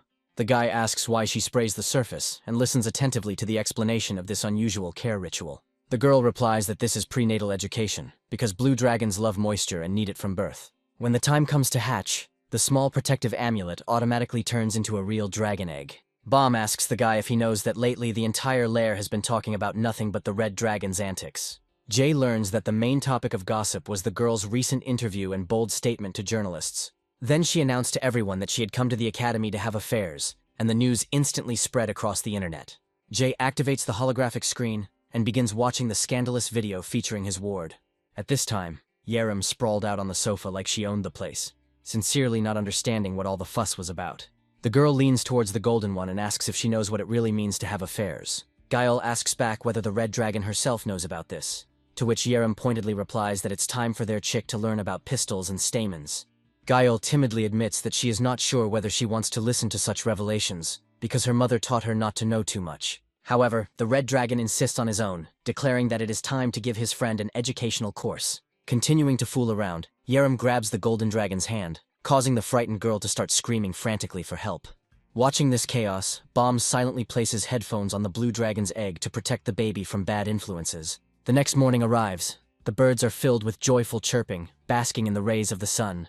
The red dragon tosses and turns lazily in bed, clearly not intending to leave it, and decides to sleep a little longer. However, her peace is disturbed by increasing noise and stomping approaching the bedroom door. The door bursts open and Gale bursts into the room, loudly announcing that they have serious problems. Yerim tries to get up, complaining that she didn't sleep all night and only fell asleep in the morning. When her friend asks her if she's been watching any trash again, Red Dragon smugly admits that she's been watching those same love videos all this time. Gael rushes her, stating that there are more important things to do now, to which Yerim grumbles that he will kill her if the reason turns out to be trivial. Entering the common room, Yerim freezes, and the remnants of sleep instantly disappear. She wonders why everyone is gathered here at such an early hour. The friends stand silently over the blue dragon's egg, watching as it begins to vibrate violently. Everything indicates that the baby is about to hatch, and the tense anticipation of this moment is felt by each of them. Watching what is happening, Jay involuntarily catches himself thinking that the birth of a new life is not always a bright and joyful event. The thought echoes with anxiety inside him, reminding him that coming into the world can bring not only hope, but also pain. A dark memory from a past regression comes to his mind. The baby that was born turned out to be dead. He clearly hears his mother's piercing scream and the voice of his comrade, who calls him captain and tells him that they are late. The woman then held the child's lifeless body close to her, and this old pain echoed in the boy's heart again. At that time, the environmental situation was terrible, and the nearest hospital was blown up. Jay once again abruptly interrupts his thoughts, trying to drive away the painful and difficult visions. The guy wonders why this particular dark vision overtook him at such a moment. Meanwhile, the girls, oblivious to Jay's condition, continue to stare at the egg in fascination. Silence reigns in the room, but it is suddenly cut by the cracking of an eggshell, and even the impulsive Yerim freezes in surprise, afraid to move. Cracks spread rapidly across the surface, and a moment later a tiny blue paw appears from under the rubble. Another second, and the head of an incredibly charming dragon emerges from the egg. Bum, experiencing a strong emotional uplift, sincerely congratulates the newborn baby on her birth. With tenderness and care, she carefully cleans the baby from the remains of the shell. The girl acts carefully and attentively, as if obeying an ancient maternal instinct inherent in her very nature. Jay asks the girl where she learned to treat a baby like that, to which Green replies that their mother took care of them the same way. After this, she offers the guy to hold the newborn in his arms, but Jay refuses, while Gaol literally glows with the desire to touch the baby. Bomb hands her the little dragon, but asks her to be extremely careful, because its skin is still very tender. The golden dragon hugs the baby with delight, and when Gael offers Yerim to hold the baby, she only grumbles that her friend can mess with her as much as she wants. However, the golden dragon decides to involve her in the process and unceremoniously places the baby on the girl's lap, who, confused, continues to grumble about the unnecessary fuss around her. At that moment, the little dragon yawns sweetly, causing even the stern Yerem to soften for a moment. Yerem looks closely at the tiny baby and reluctantly admits that the little newborn girl does look incredibly cute and adorable. Guile took the opportunity to tease Jay and advised him not to be so stingy in showing his human feelings in the future. The girl says that there is no need to be so cruel, because such cold behavior can make the little girl very upset. Red smiles contentedly and wonders how long this strange guy will continue to play hard to get. After this, she declares that she will throw the baby at the guy, and all the consequences of such an act will lie solely on his conscience. Guile asks the girl if she is really going to do this. Red replies that she has only one goal in this house. Yerem takes a swing to throw the baby, and says that he really wants to see with his own eyes how this cold-blooded guy finally panics. Zolotaya screams at the girl, asking if she has gone crazy. At that moment, Jay quickly snatches the child from her arms, preventing a dangerous situation. Bomb turns to the guy and asks him to pet her a little, since the little dragon is already in his strong arms and feels completely safe. Jay thinks for a long time and continues to silently look at the tiny baby dragon, trying to understand his responsibility for this fragile and living creature. After which he very slowly extends his hand to the cub and carefully touches her forehead, trying not to harm this amazing creature. The boy continues to look closely at the little dragon, thinking about how unusual she is. Suddenly he asks what the golden one is doing. The girl takes a picture of him and states that this is a very rare scene, and it is better to capture such moments. After which Baum invites the young man to take a group photo in honor of the birth of a new member of their family. The girls ask why she is holding a flower in her hands, to which Baum replies that she absolutely needs this beautiful accessory for a successful photo. She decorates the guy's head with a bright red rosebud, but Jay is not at all happy with this strange action, and continues to stand motionless in place. After this, Baum attaches a small flower to the blue dragon's head, trying to make the newborn baby's image even cuter and more attractive. The girl enthusiastically declares that it is very cute. Red replies that the guy clearly will not agree with her assessment of such a ridiculous appearance, after which the girls begin to persistently persuade Red to take a photo together, to which she replies that she is not eager and that for her it is some kind of cringe. At this time, Zolotaya is looking for the best angle for the upcoming photo and asks the girl not to be so grumpy, but just smile at the camera at least once. Jay remains extremely stern and focused, after which he rushes the girls, sincerely wanting to finish all these stupid and unnecessary formalities as quickly as possible. After feeding the baby dragon, Green announces to the boy her plans to train the baby before the new semester officially begins at the academy. She plans to teach the little one polymorphism through transference magic as soon as possible, so that she can take on human form for disguise. Transference magic is one of the most ancient abilities of dragons, allowing them to pass on knowledge and skills to younger generations through direct spiritual contact. This skill allows you to transfer mana from one creature to another, to quickly teach them a specific and complex magic spell. Usually the one who is taught does not pay any price, and the one who teaches voluntarily gives his precious time of life for the success of this dangerous process. Baum understood the enormous risk, but she really wanted the baby, who was born later than the other dragons, to immediately feel truly happy. She learned polymorphism in ancient times, and the little blue dragon still knows absolutely nothing about the world and its amazing innate abilities. Dragons grow up very quickly. The girl wants the blue one to enjoy everything she can before she finally grows up and becomes an adult. She asks the guy to sit next to her. Jay offers his help, to which the girl replies that she didn't think that he understood anything about this complex magic. After which Baum declares that she does have one important request. When she casts the spell, the young man must be with her to ensure maximum stability. Baum explained that the entire process of knowledge transfer could completely deplete her inner strength and lead to a sudden loss of consciousness during the ritual. If she were to suddenly lose consciousness, she might accidentally drop the baby, and having Jay nearby ensures safety.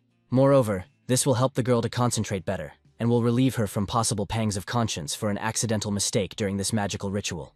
The young man reluctantly agrees with the girl and sighs heavily, realizing the full responsibility for the safety of the little creature in his arms. Realizing the seriousness of the situation, Jay moved closer to the girl and sat down next to her. Baum gently touches the young man's shoulder and says in a quiet voice how amazingly hard it really is, as if it were carved from real, strong stone. The guy asks again and wants to know what the girl just said, but the green one quickly brushed it off and complained about the very hard sofa. Baum gently hugged the little dragon, and soon they were both tightly entangled in soft green energy. Several days flew by unnoticed. The sun began to slowly set behind the horizon, illuminating their dorm with its last rays. Baum looked completely exhausted, because the little blue dragon turned out to be incredibly demanding, and did not let her sleep for a single minute. The guy approached her, his gaze filled with understanding, as he acknowledged that the girl had handled this difficult task brilliantly. Barely able to stand on her feet, she headed to her room, and on the way asked the guy to feed the baby, but suddenly her legs gave way. Bombs started to fall, but Jay instantly reacted and caught the girl, after which she found herself in his strong and reliable arms. Stunned by such sudden closeness, she did not have time to come to her senses. The guy firmly declared that he himself would carry her to her private room. The girl instantly flushed, feeling like the heroine of a fairy tale who was suddenly given such truly royal and noble honors. Jay only dryly noted that if she still found the strength to joke, then everything wasn't so bad, and continued silently carrying her to the bedroom in his arms. On the way, the girl asked if she was too heavy, and received an answer from the guy that now she felt lighter than a feather. Soon the guy carefully lowered her onto the soft bed, and the exhausted girl instantly fell into a deep and peaceful sleep. Trying not to make any noise, Jay headed towards the bedroom exit and quietly opened the doors. When Jay left the room, he suddenly felt someone's sharp and piercing gaze on him, making him tense up inside. A chill ran down his spine. The boy clearly understood that new and very serious changes were brewing in their lives. A blinding flash of bright light suddenly illuminated the next room, where the little blue dragon had been located all this time. The young man instantly rushed into the room and immediately headed towards the cradle, fearing for the safety of the little creature. To his great surprise, Ghoul took on human form, turning into a tiny and incredibly adorable baby. Ghoul was shaking violently from the cold, and looked at the young man with her huge eyes, full of sincere and childish surprise. Unable to hide his joy, the young man quietly greeted her, realizing the importance of this first magical success. The action shifts to the Logova Regional Police Department, where routine work is in full swing, and the latest breaking news is being discussed. At the entrance to the office, the team leader proudly spoke of Jay's achievements, who single-handedly caught all the dangerous criminals. The group leader noted his elevated mood, and brandishing his bank card, invited all his colleagues to have dinner together at a restaurant. The junior officer immediately teased her superior for trying to throw a lavish banquet using the department's budget money. With this caustic remark, the girl greatly embarrassed her boss, forcing him to awkwardly justify himself to the rest of his colleagues. Jay politely declined the offer, citing important personal matters that required his presence at home. The colleagues were perplexed. The boss reminded that Jay had missed the previous dinner and was now leaving work on the dot. Watching the guy walk away, his colleagues began to actively gossip, assuming that he finally had a girlfriend. A young girl walks energetically along a busy street and happily talks to someone on a video call. Jay notices the girl and begins to slowly approach her, carefully watching her every move. At that very moment, his shadow clone completely copies her appearance, professionally transforming into this young lady. In the past, the Great Duke of the Demon World used this unique skill to secretly influence remote provinces. But after Jay defeated the monster and became the new master of this power, he turned the dark shadow into his faithful ally. The clone continues on its way to the city park, and after a while stops at the fountain to look around. After which the double notices Jay on the bench, slowly approaches the young man and greets him. After a while, the black shadow freezes in complete amazement, seeing a dragon in human form on the guy's knees. Shadow is very surprised and asks the guy what kind of strange creature is now next to him. To this, Jay calmly explained that he had taken the little girl to get a haircut, and they had simply decided to take a little rest in the shade of the trees. The clone was amazed at how quickly her transformation process took place, and an elderly couple passing by looked at them with affection. Having mistaken the clone in female guise for his companion, the old men did not skimp on kind compliments addressed to this young couple. Shadow ignored their words and offered Jay to hold the girl, mistakenly believing that the guy was very tired from the long walk. However, the little blue dragon stared at the clone with a strange and intense gaze, as if trying to understand his true nature and hidden intentions. This scrutinizing gaze further confused the shadow and left it completely bewildered, causing internal tension and inexplicable anxiety. Shadow sat down on the bench, at which point Jay noticed that the baby was already quite capable of moving independently. The boy carefully lowered her to the ground, and the little girl immediately set off to enthusiastically explore the world around her and the tiny bugs. The clone asked why Jay went out for a walk alone. The guy replied that Bomb remained bedridden due to severe exhaustion after the magical ritual. Jay's memory flashed back to recent scenes of Golden eagerly begging him to go shopping, and Red Dragon rudely brushing her off. Jay sighed heavily and informed the clone that these wayward girls were not yet ready for normal life. The shadow nodded in understanding in response, and the guy asked what exactly the clone wanted to tell him earlier. The creature hesitated, trying to pretend that nothing important had happened, but the owner immediately put an end to this clumsy pretense. The thoughts and all the emotions of the double were an open book for him, so it was useless to hide the truth from the master. Eventually, Clone admitted that he was plagued by doubts due to the abrupt change in the nature of his daily activities. Previously, all who wielded its power used it only for great and bloody deeds, the elimination of targets, and the seizure of power. In contrast to these bloody deeds, the current master, on the contrary, turned out to be completely absorbed in ordinary concerns. This turned out to be beyond the clone's understanding, since he had become accustomed over the centuries to carrying out only terrible and very dangerous missions. There was an unusual sadness in the clone's voice, and he hastened to apologize, afraid of involuntarily angering his master. Jay showed understanding, reminding him that the clone was intelligent and such feelings were natural. Rising from the bench, he promised that soon a truly important mission would be found for the clone. In the meantime, he ordered that he continue to perform his duties as an officer properly, so as not to arouse unnecessary suspicion among the police. He added that his colleagues were upset by his aloofness, so the clone needed to go to a bar with them and have a drink. The guy reminds once again that very soon the shadow will be finally freed from this boring and routine service. The clone meekly agreed and left. Jay followed him for a long time with his cold and very thoughtful gaze. He understood that he needed to constantly control this creature so that the situation did not suddenly get out of control. A moment later, his attention was drawn to a woman passing by, walking in the park with her little daughter. The mother is delighted by her daughter's high spirits and believes that she should have bought this toy much earlier. Her daughter happily plays with a huge plush panda and beams with a happy smile, while the little blue dragon watches the toy in fascination, unable to look away. Noticing this, Jay asked the little girl if she wanted the same beautiful doll. Using only the tiniest bit of his abyssal power, he instantly pulled the toy out of the parallel space. The boy handed the girl a gift, noting that this blue doll would be truly special and unique for her. The little girl hugged the new toy tightly, frozen for a moment in genuine childish amazement and delight. Ghoul continues to study the huge teddy bear closely, as if expecting it to answer her at any moment.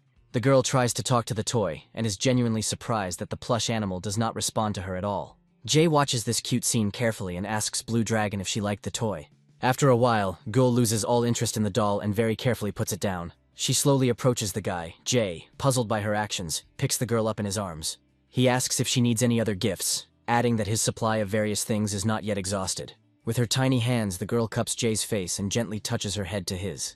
This gesture took the guy by surprise. He remembered that Bomb often slept next to the blue one, touching her exactly like this. Jay suggested that the baby considered the magical transfer to be the highest form of expression of love and strong affection. However, this contact provoked the unexpected, and frightening images from the past flashed before the boy's eyes. On the vast battlefields, he single-handedly and desperately confronted entire flocks of enraged demons. Ghoul, having come into contact with his mind, involuntarily absorbed each of these heavy and very dark memories. The guy begins to think that he should never forget about his truly important and great mission. After all, with the help of numerous regressions, he needs to save all of humanity and not be distracted by extraneous matters. Stunned by what she saw in his memory, the little girl looked confused and frightened by the terrible images of war. Jay picked up the girl in his arms and looked at her for a long time with a hidden tenderness that he always carefully hid behind his usual mask of cold indifference. He carefully took Ghoul's small hand and led her home, like a loving father protecting his daughter during a walk. After a while, the boy suddenly stopped and raised his thoughtful gaze to the darkening skies above them. The sky above the city was quickly covered with a bloody sunset. Jay sighed heavily, clearly realizing that the mysterious guest was already on her way. Soon Gale ran up to them, this cheerful girl happily waving her hand at them. She immediately picked up the baby in her arms and, showering her with affection, noted that she was very happy after the gifts. Jay asked her in bewilderment how she knew about this, and the girl explained their special ability to sense emotions. She added that it was similar to tactile contact, when dragons wanted to sincerely express their feelings. The guy sighs heavily again and declares that he was completely unaware of this important fact before. At this moment, he notices a strange case behind the golden dragon and becomes interested in its contents. The girl proudly shows the guy her brand new guitar, sparkling in the rays of the setting sun.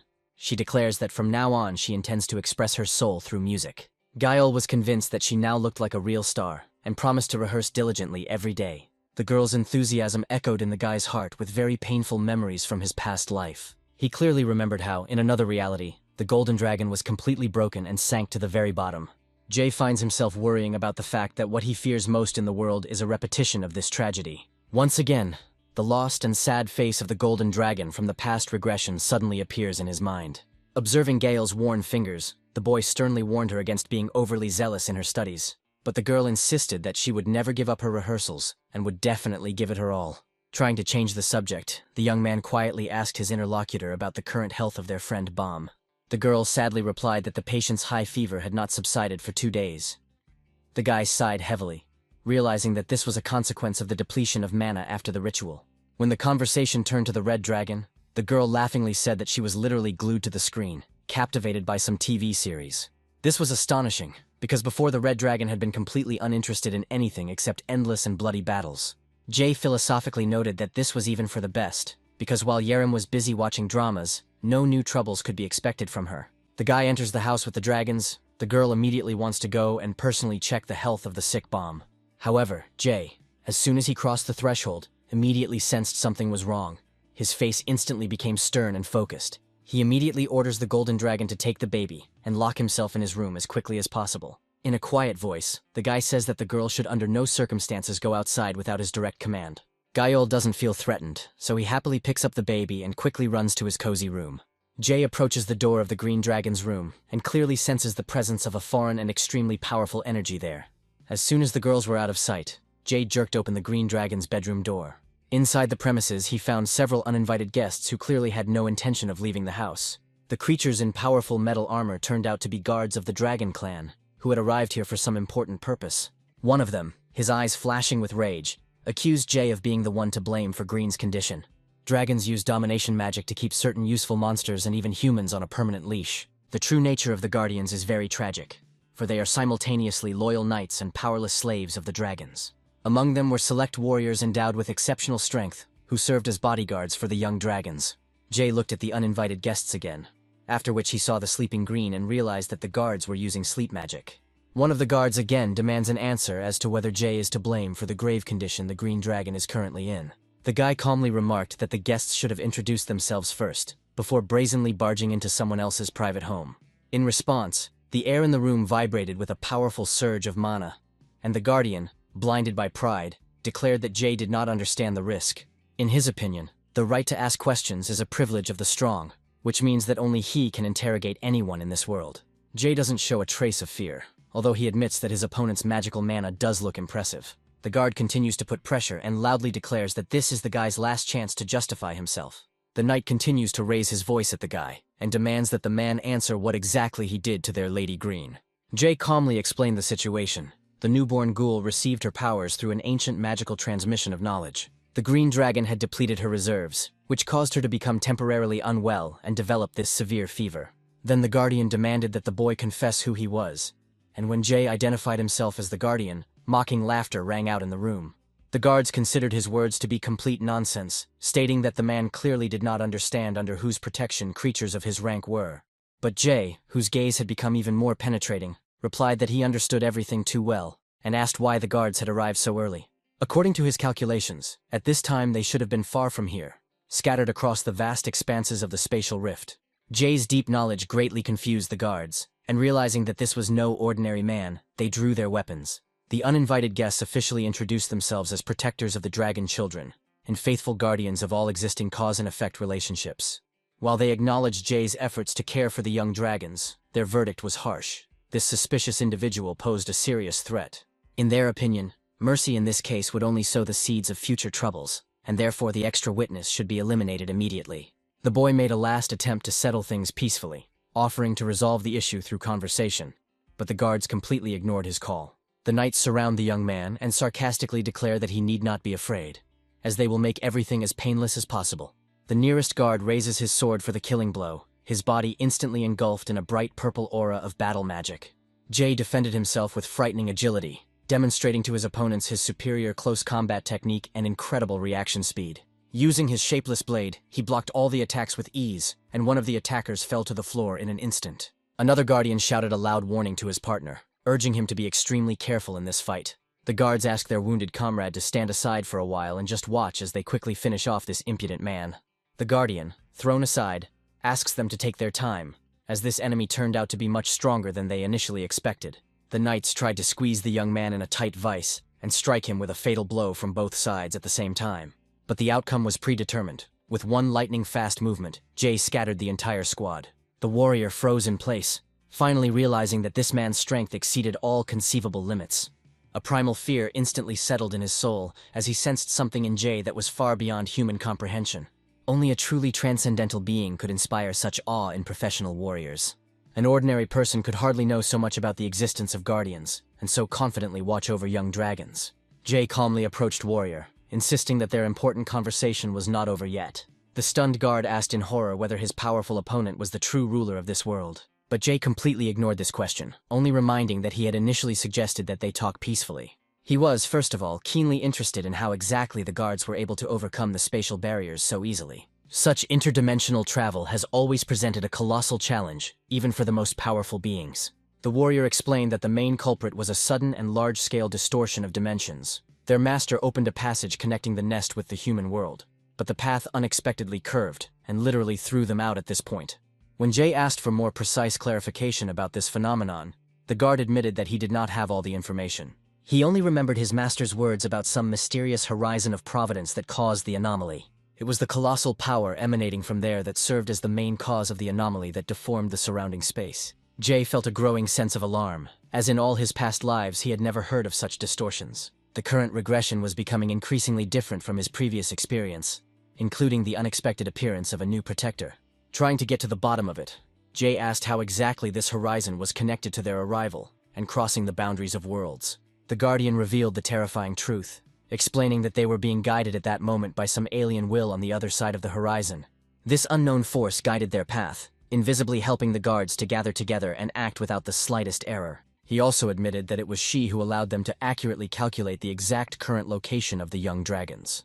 Jay gave the guard a hard look and stated that he needed to personally check something right now. The young man slowly approaches the knight and confidently places his hand on his metal helmet. The boy orders the guard to remain still and look him straight in the eyes to begin a deep examination of his consciousness. It activates the balance gaze, which is one of the Grand Duke's 3 unique abilities. This magical skill allows one to accurately recognize good and evil, truth and lies, as well as true affection or aversion. The ability confirmed that the defeated guard was not lying, and this finally dispelled the last doubts about the veracity of his words. For Jay, who had once eliminated every conceivable threat to the world and explored countless dimensions, this was a wake-up call.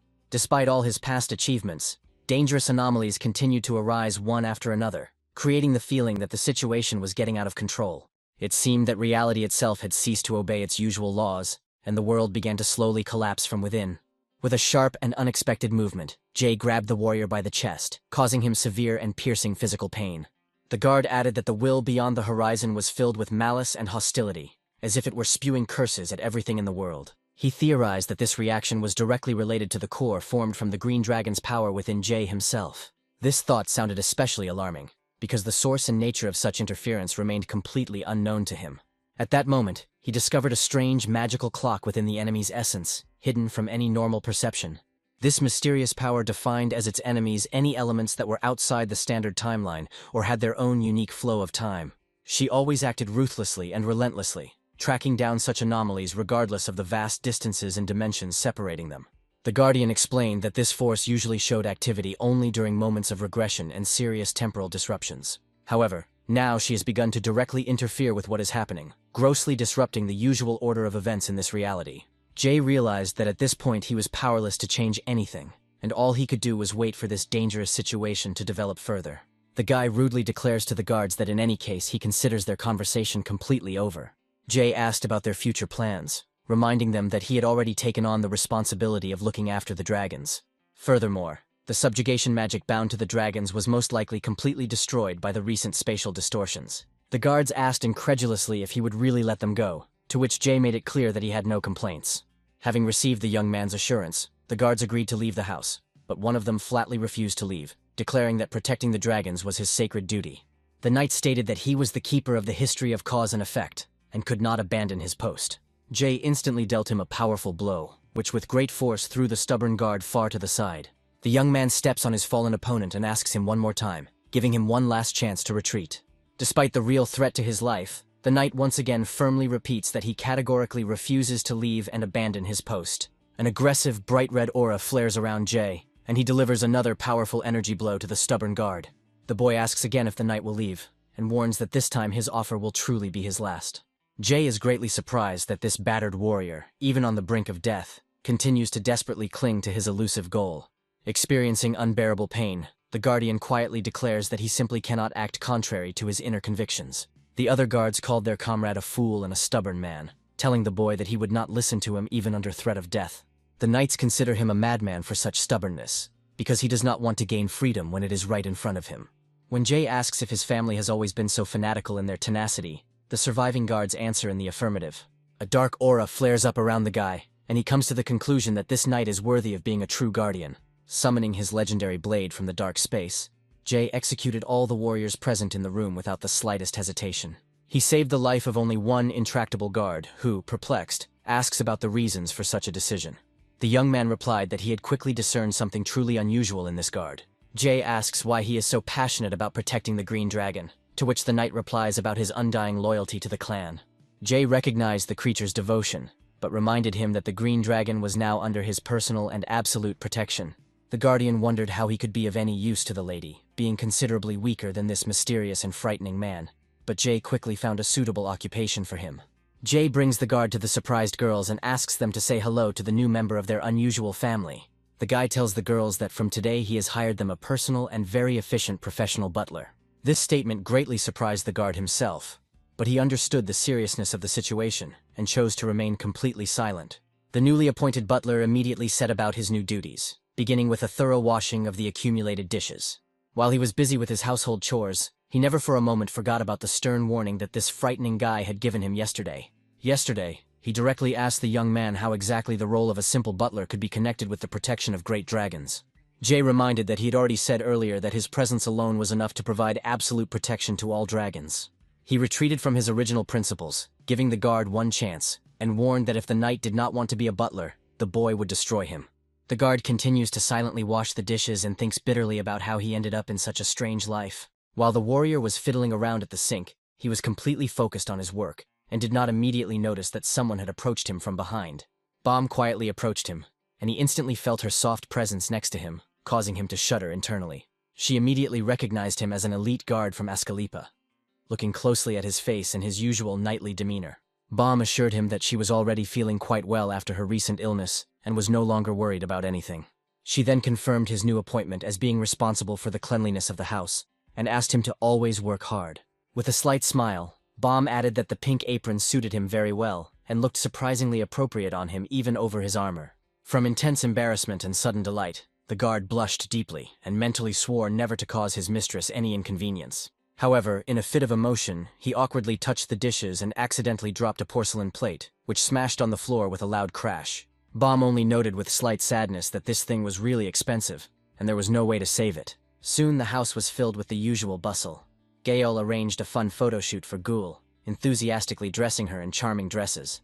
After the overalls, it was the turn of the elegant school uniform, which looked very cute on the child. Gaol, delighted by what she saw, asked when her friend had managed to prepare all these outfits, to which the green dragon explained that she had placed the order as soon as she felt better.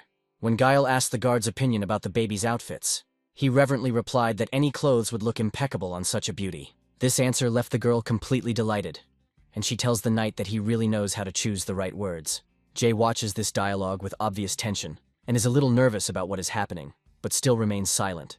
Jay, noticing Gael's reddened fingers, gently but firmly warned her against practicing too long and exhaustingly on the new guitar. However, Bomb immediately stood up for the girl, calmly explaining that she really enjoyed playing and that it brought her genuine joy. She also asked Jay not to be too strict and to give Gael the opportunity to do what is truly dear to her now. The guy objected and said that it was solely out of genuine concern for her health, and he did not want her to accidentally harm herself.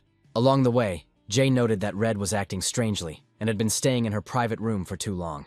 These words caused a lot of tension in everyone, because such seclusion was not at all normal for her. The guard confirmed Jay's fears, complaining that when he tried to clean up Yerem's mess, she angrily threw him out the door. Entering Yerem's room, Jay immediately discovered real chaos there, which was in sharp contrast to the usual order in the house.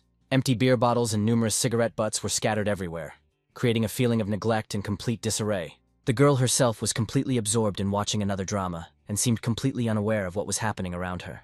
Looking at the screen, the young man asked the girl in bewilderment if she was actually watching this strange series. Red Dragon said that she is already watching the 7th season, although the historical accuracy in it is very shameful and low. Jay doesn't understand this and says that if she doesn't like the series so much, then the girl can just not watch it. The Red Dragon continues to stare at the monitor and calls the young man Captain Obvious. After giving her a serious reprimand, Jay ordered everyone to gather in the living room immediately, as he had one very important announcement. Once everyone had gathered, Jay announced that they were all in for a spring cleaning. To their puzzled questions, he explained that, despite the fact that they were dragons, they needed to adhere to human standards in order to live on Earth. He particularly emphasized that Yerim and Gael's rooms had turned into a real dump and needed immediate cleaning. Gael suddenly burst into tears, remembering her mother's instructions about not entering someone else's premises without asking. Jay countered this by asking if her mother hadn't taught her how to maintain basic order in her own home. Red responded by merely expressing her displeasure by unceremoniously picking her nose, which caused Gael to feel a surge of disgust. The situation became even worse when Yerim jokingly threw the contents towards Gael, causing her to burst into tears of hurt. After this, Yerim arrogantly called the guard a runt and ordered him to immediately take care of her room. The girl stated that they now have a butler, and she does not intend to clean the room herself. She calls the guard a pile of metal once again, and orders him to immediately clean up her personal room. Bomb stated that her quarters were already clean, so she would go get groceries to cook dinner. The girl happily announces that they have more mouths to feed, and that she will cook something really tasty today. Upon hearing Bomb's cooking plans, Jay literally froze in place, shuddering as he recalled the terrible food she had served him the first time. When she noticed his strange face and asked what was wrong, Jay hastened to assure her that everything was fine. Returning to duty, the guard donned a protective mask before entering Yerim's room to restore order. He immediately came across an ashtray, which he mistook for some kind of outlandish flower pot. The guard thinks that the smell here is like in the demon world or even worse, and thinks about the girl's poor health due to bad habits. As soon as he started working, a shadow clone of Jay suddenly appeared and began giving him detailed instructions on the rules of perfect cleaning. The clone began to command that the garbage needed to be strictly sorted, separating tin cans from glass. Ordinary people may not notice this, but the Guardian clearly feels the ominous energy of the demonic world emanating from him. The clone continues to be insolent and rudely asks why the guard stopped, asking if he really intended to spend the whole day here. The knight believes that there is no need to argue unnecessarily, and silently obeys all the instructions received from the double. At that moment, the real Jay enters the room, orders them both to leave, and wonders what the two are doing there. The shadow clone replies that he only gave the slow butler some advice because he was doing a bad job. However, Jay doesn't like these explanations and orders the clone to personally participate in the process, since the guard has already been cleaning up the mess all day. Meanwhile, in another part of the house, the red dragon was training hard, trying to maintain her fighting form. Bomb, as promised, went shopping and spent almost her entire day there. Zolotaya diligently tidied up her room, and with great difficulty finally placed all the scattered things into the closet. The guard and the shadow clone worked side by side to clean the entire room until it sparkled, trying to please their demanding master. The whole day passed unnoticed in these worries, and the last rays of the setting sun brightly illuminated the building of their dormitory. Later, the shadow clone informed Jay that the work in the red dragon room was completely completed. He replied that there would be a new task for the clone, for which he would have to go to a very distant and cold place. Jay shows a map on his computer and explains that the target will be the Russian capital, Moscow. There is a demonic organization based there called Invisibility, which studies dangerous transcendental techniques. Jay orders all current police matters to be completed within a week, after which he is to immediately leave for Russia. He demanded that the Shadow track down the command-type mage known by the codename Prototype X and pinpoint his location. The Shadow clone calmly and without further ado accepted the order for execution, immediately beginning preparations for the assigned task. The Green Dragon soon returned, her appearance immediately attracting the attention of everyone present. Zolotaya was genuinely amazed by the huge number of heavy bags she had dragged from the store, clearly exceeding her usual purchases. Bomb explained that their family is gradually growing, so they now need much more food supplies than before. The Shadow clone, noticing the girl's return to the house, was about to immediately leave for his business, but Jay stopped him and ordered him to change clothes for a while in order to carry out his cunning plan. When Bomb served her hopelessly ruined dinner again, the entire household began to eat it with noticeable appetite. Jay, who absolutely couldn't stand her cooking and knew it in advance, didn't want to draw any extra attention to himself at the table. Instead, he resorted to a ruse, subtly planting a shadow clone, which allowed Jay to avoid the unpleasant tasting and maintain the appearance of participating in the family dinner. The action moves to a closed industrial zone, located very close to the lair. This entire eerie area is littered with numerous corpses and body parts of the dead. In utter despair, the last surviving man suddenly pounced on Jay, furiously shouting threats and accusing the pathetic man of daring to cross the dangerous line. He shouted that Jay would bitterly regret what he had done as soon as he found out who was really behind him. There was hysterical anger in his voice, mixed with deep fear, which he could no longer hide even behind such loud words. With a powerful and precise strike of his blade, Jay instantly stopped the attacker, depriving him of the opportunity to continue this senseless attack. In an icy, completely emotionless tone, he said that he already knew everything, and there were no secrets left here for a long time. Jay has stated outright that Professor Blue Dragon is actually a dangerous demon from the secret organization Invisibility. Realizing that the professor was up to something truly large-scale and sinister, Jay activated his magical gaze of balance without hesitation. The demon admitted that he knew very little, and had only scraps of information about his leadership's upcoming plan. He announced that in 3 months the professor, if the plan is successfully implemented, will take the post of the so-called Chosen One. Jay immediately realized that this was one of the 4 places that were the highest positions for the elite demons of the Invisibility Organization. These positions gave their few holders incomparably greater status and influence than all ordinary members of the organization. While ordinary demons acted in a disorganized manner, the lords of these places commanded their own legions of devoted followers. In addition to their immense power, they also attained the rank of a higher demon, reaching the terrifying level of power of the Catastrophe class. To Jay, this looked extremely suspicious, and was not at all consistent with what he clearly knew from his past regression cycles. The professor had never held such a high position before, and at this stage he certainly did not have enough power for such plans. At that very moment, the regression clock recorded a powerful surge of pure malice, emanating from somewhere beyond the horizon of Providence. The mechanism immediately began an automatic search for the entity that had disrupted the important cause and effect relationships of this fragile world. The clock marked the demon as a target, recording the direct intervention of an entity outside the time stream, hostile to the very idea of regression. Jay wondered why both the guards and the professor were affected by this, and if it was directly related to himself. The demon desperately begged the young man for mercy, claiming that he could be a truly good and useful informant, after which he began to talk about his sick mother. But Jay cold-bloodedly and without hesitation ended his worthless life. The guy noted that such an end to the journey would be the only possible salvation for this terrible creature. Jay states that he gave him a fair warning that if the demon was lying, he would definitely die on the spot. However, the bitter truth was that even if the demon had spoken the pure truth, he would still have died in the end. The young man snaps his fingers, setting into motion the powerful and hidden mechanisms of his parallel world. The huge room is instantly plunged into a thick, dark shadow, after which an irreversible process of total destruction begins. If the professor's plan is significant enough to guarantee him the status of the Chosen One, then he has something big planned against the lair. He remembers the professor asking the Red Dragon to represent their school, especially at the last big event of the year. Over and over again, the boy plays this key phrase over and over in his head, trying to find a hidden and dangerous meaning in it. He comes to the conclusion that this last event of the year is somehow closely and inextricably linked with the enemy's insidious plan. His thoughts were suddenly interrupted by 2 girls who were looking at the Blue Dragon with admiration and calling her out loud an incredible cutie. They immediately asked Baum the name of this wonderful child, wanting to know as much as possible about little Ghoul. When Jay came closer and sternly asked if they needed anything from his daughter, the girls immediately became very scared. They hurried away as quickly as possible, leaving behind only the light sound of their footsteps and a clear feeling of awkwardness from meeting him. Baum tried to start a conversation by asking the guy where he had been all day. The Green Dragon cast a very kind and welcoming glance at the young man, sincerely trying to maintain an atmosphere of friendliness. However, Jay did not reciprocate her feelings, remaining extremely focused on his own thoughts and current affairs. He was not distracted, and watched what was happening carefully, as if pondering the important events that were beginning to unfold around them. Jay approached Baum and asked her what exactly she was doing there, and why she had decided to stay for so long. Baum explained that school started the next day, and she genuinely wanted to spend more time with the little one before the long hours of studying. She smiled softly and jokingly added that from the outside they now look like a real family. According to her, the Blue Dragon is their daughter, she is the mother, and Jay is the strict father. Jay looked at her seriously, not expecting such comparisons and such playful humor.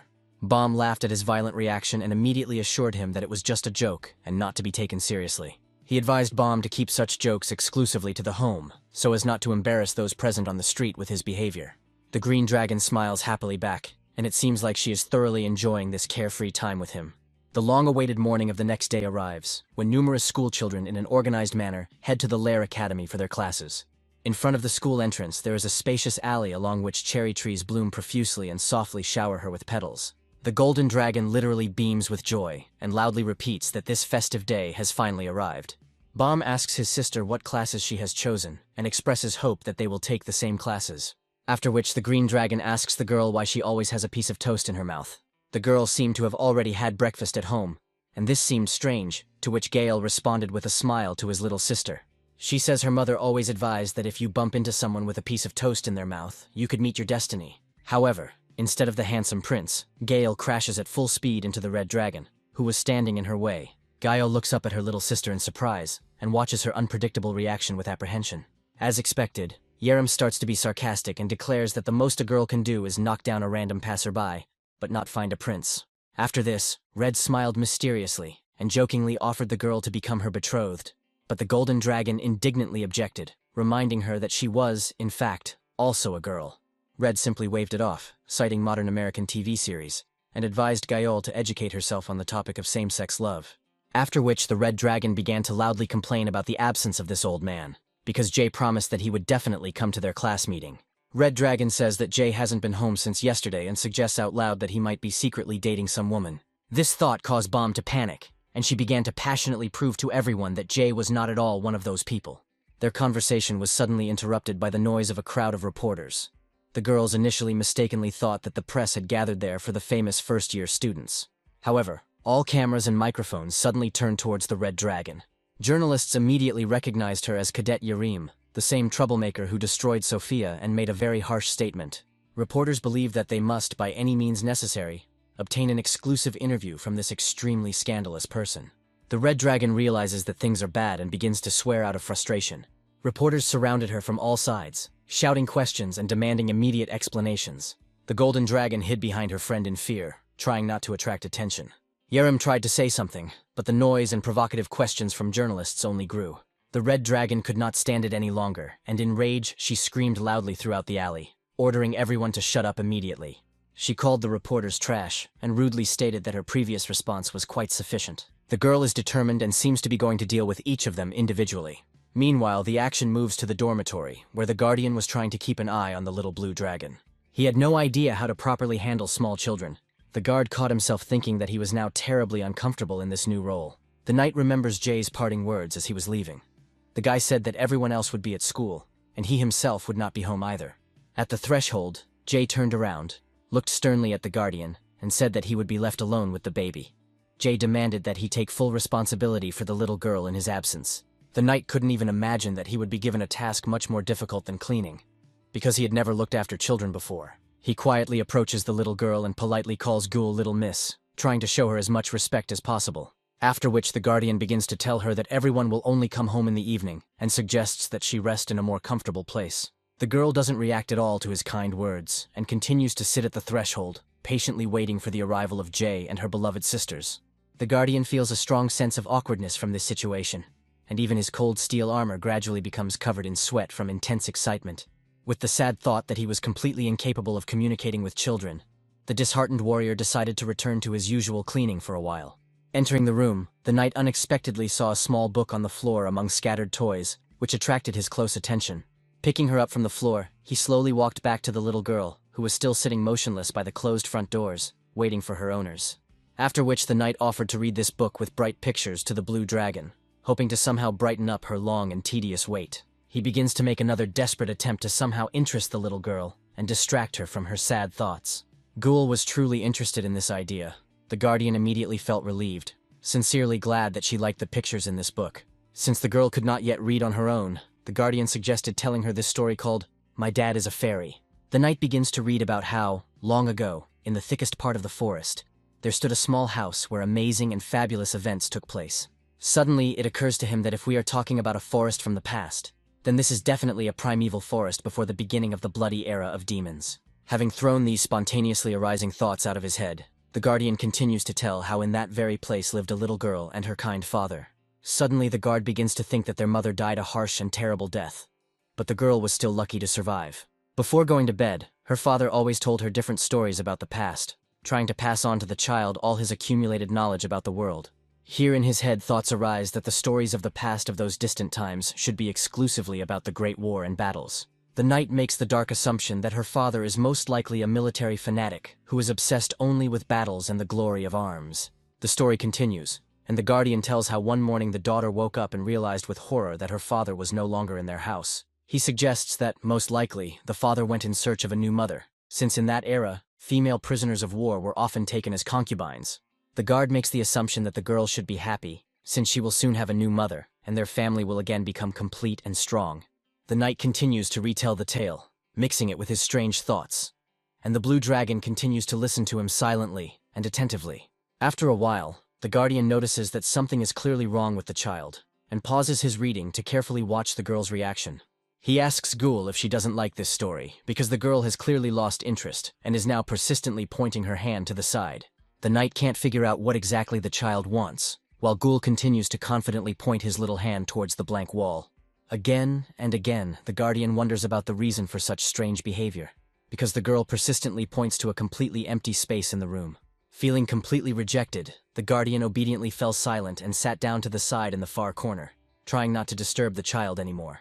After this, Ghoul continued to study the book with bright pictures, all alone, enthusiastically, turning the pages with her tiny hands.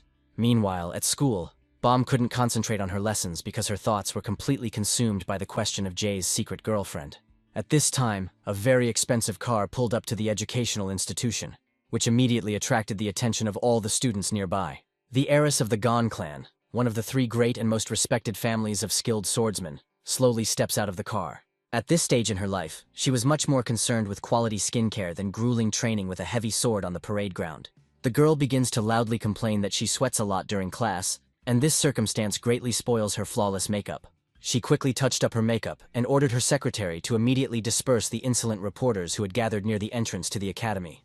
However, the secretary, knowing full well about the lady's dislike of excessive publicity, reported that the press had not come for her today. After pushing aside numerous reporters, Gon finally saw who exactly was the real target of all those annoying and noisy journalists. The girl looks closely at the Red Dragon, who is lazily giving an interview, and immediately notices her rare and exceptional beauty.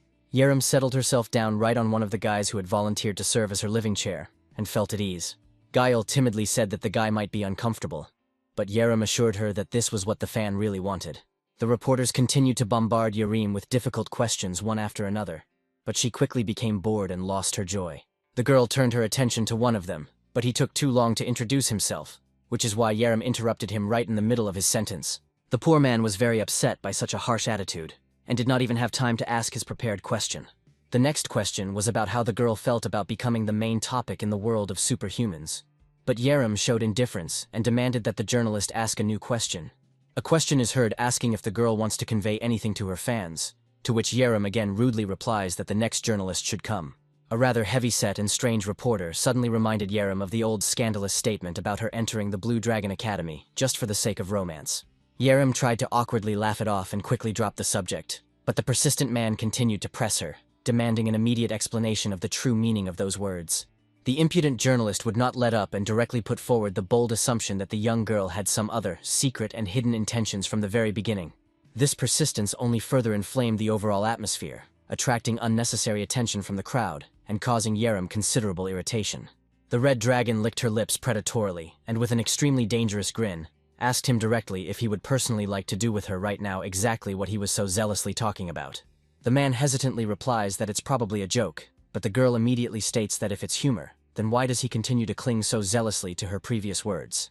The journalist arrogantly tells the girl that she is too young and inexperienced, and that is precisely why professional reporters are now so actively pursuing her. He asks for a detailed explanation, and asks the next question, but the Red Dragon suddenly grabs the insolent man by the collar of his shirt. The girl is seething with rage, but the man continues to film her coldly, unafraid of her aggressive behavior. He smiles happily and asks her to show even more open aggression, because scandalous content will increase views. After a while, the journalist declares that the girl is a little disappointing to him, and says out loud that he should have provoked her much more.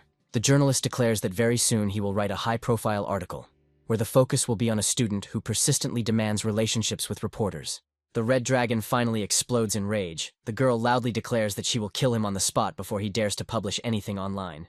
Yerim raises her fist for a crushing blow, but before she can reach her target, someone suddenly intercepts her arm in midair. Gale's eyes widen in surprise as Jay suddenly appears nearby, intervening in the brewing conflict. The Red Dragon tries to break free from his tight grip by force, but their levels are too different, and she is unable to do so, as she is much weaker. Jay gives the girl a cold look and sternly asks if she is intentionally causing serious trouble for the people around her again. The Red Dragon begins to angrily shout that this is not true at all, and that this impudent and unprincipled pig is solely to blame for everything that happened. The guy unceremoniously throws the girl over his shoulder, while she desperately tries to break free and loudly demands to be put back on the ground immediately. Jay turns to the reporters and gives them a hard look before declaring authoritatively that there must be no article about this incident. Numerous reporters suddenly freeze in stupor, completely overwhelmed by the incredible power of his intimidating aura. A powerful wave of energy quickly engulfs the space and makes the bulky body of the impudent fat man tremble with horror. The red dragon instantly calms down, amazed at how devastating her patron's power is. Jay remains calm and begins to rush the golden dragon, reminding her that she risks being late for her first day of school. Young people watching this scene from afar talk quietly among themselves, and the man notices that the stranger's aura was incredibly intense. However, his partner is distracted by something else and does not hide her surprise, quietly commenting on the size of the golden dragon's chest. The action moves to a spacious classroom, where Yerem begins his first classes. The professor begins a lecture on the history of fencing, which Yerem finds deadly boring and completely useless. Jay is genuinely surprised that she hasn't stormed out of the office screaming about how unbearable and empty the process is. The red dragon decides to endure the boring task, containing his irritation and trying not to show it to others. She still needs to defeat the Night Hunter at any cost, and Jay's presence in the classroom only increases her anger. When she asks why he went to study with her, Jay replies that she already knows the real reason. She tried to assure him that she had no intention of causing any trouble, but he dryly reminded her that she had just nearly killed an insolent journalist. The girl leaned towards him and said that anyone in her place would have lost their temper at the journalist's provocations. Jay told her to move away immediately, because the audience was getting too hot from such unexpected and close contact. Yerem smiled slyly, grabbed his hand tightly and teased him, wondering why guys go crazy from such closeness. She asked sarcastically if he was embarrassed by her provocative behavior, hoping to notice signs of concern on his face. Jay showed no reaction, making her wonder if he had forgotten that she was only 15. She called him an incorrigible bore, to which he calmly replied that studying was not at all supposed to be fun or interesting. Yerem sarcastically clarified that she had not meant boring lectures at all, since she considered him, her sullen kidnapper, to be the real bore. Jay reasonably countered that their crazy adventures on the way to school were enough to provide a thrill. However, the girl dismissively waved it off, calling the morning scuffle with the press an empty and insignificant trifle. In her mind, the taste of life consisted only in fierce battles, killing enemies, and the thrill of victory. While the other cadets were writing down theory, Yerem dreamed of the ringing of steel and a real battle, where there was no place for mortal boredom. At that moment, hearing the extra noise, the professor slowly approached the girl and, with a smile, asked what his new student was so worried about today. A sly smile suddenly appears on the professor's face, and he confidently declares that they have a good solution for such special cases at the academy. After this, the teacher sternly declares that the girl will now definitely stay after class with her silent escort. The red dragon struggles to contain his growing irritation and reluctantly begins to tidy up his heavy training equipment. She can't contain her rage, and the longer she thinks about the situation, the harder it becomes for her. Angrily, the red dragon throws the training sword on the floor and shouts why she has to polish an old weapon. Then the girl asks with displeasure if it would be possible to call their house cleaner and make him do all the work. Jay remains completely calm and only asks the girl who will look after their small and defenseless blue dragon in this case. Trying to somehow keep the conversation going, the girl asks Jay if he studied himself, to which the guy honestly replies that at the time he didn't have time for it. Red starts laughing loudly, declaring that the guy is a complete disappointment, and the words about not having enough time to study are just an excuse. However, Jay resolutely replies that they were in the midst of a bloody war back then, and he was too busy trying to survive at any cost. Yerem believes that the young man is openly mocking her and is deliberately engaging in these boring, endless, and completely useless moralizing. Taking a cigarette out of the pack, the girl asks the guy if there is even a tiny drop of real, sincere, and pure fun in his monotonous life. Jay gives the red dragon his usual heavy look and laconically replies that no, nothing like this has ever happened in his harsh everyday life. Yerem is convinced that Jay's life is devoid of color, because if she had such power, her existence would be bright and exciting. She wonders if having immense power makes the world boring, but Jay replies that life goes on and he's not going to give up. Yerem called his words emotional nonsense. The guy told her to stop chatting and wipe the swords more diligently. A quiet evening falls, and the residential area of the lair gradually plunges into thick darkness. While Bomb was enthusiastically playing with the baby, the red dragon was concentrating on solving the Rubik's Cube, completely immersed in this difficult task. At the same time, their faithful guard was routinely restoring order nearby, trying not to disturb the girls unnecessarily with his quiet and measured movements. Suddenly, Yerem threw the toy at the poor guy, and angrily complained that his constant flickering was preventing her from concentrating on the task. The guard immediately began to humbly apologize to her, sincerely trying not to provoke this extremely hot-tempered girl into a new round of aggression. Bomb sympathetically asked if the annoying reporters at the school had spoiled Yerem's mood, but she simply replied that she was bored to death. A moment later, the red dragon suddenly addressed her friend by name, causing everyone in the room to become wary. Bomb was so shocked by this rare gesture that she jokingly asked if she was sick since she was behaving so unusually. Yerim immediately snapped back, rudely declaring that any human name had absolutely no meaning to her. Yerim asked Bomb a philosophical question about why she really continues to live in this vast and incomprehensible world. Bomb laughingly told the little girl that their older sister was clearly going through puberty, which only angered the hot-tempered Yerim even more. The girl remembered a recent conversation with Jay, and his strange words about life just going on as usual. Yerim firmly stated that this guy had absolutely no idea of the taste of real life that she was so eager for. In her opinion, people live only for fleeting pleasures, and without access to this feeling, existence itself instantly loses all common sense. She compared this state to the golden dragon, a yellow monkey that only needs a hearty meal or a little play to be completely happy. After which, the red dragon turned her attention to the blue baby, because the girl seems absolutely happy, just playing with some shabby teddy bear. Bomb suggested that Jay probably has something important in his life that he's just not ready to share openly yet. Yerim only sarcastically remarked that they were surprisingly similar, both secretive, cold, and sometimes unbearably boring. When Bomb asked if this was true, the red dragon countered with a question about whether there was even a grain of true joy in her dull life. Bomb sincerely confirmed that such joy exists, and this awareness makes her feel truly alive. Following this, she confidently stated that the gentleman was in fact a surprisingly modest and profound person. The red dragon stated that her friend was talking complete nonsense, because this guy was nothing but a ruthless and completely emotionless psychopath. Bomb smiled shyly and countered that Jay had a very sweet side, well hidden from prying eyes. She admitted that at first she also doubted the sincerity of his actions. However, over time, Bomb noticed that he sometimes reacted surprisingly warmly to the most ordinary things. Yerim asked suspiciously about the strange smile that had just appeared on the girl's face, and this question clearly caught her off guard.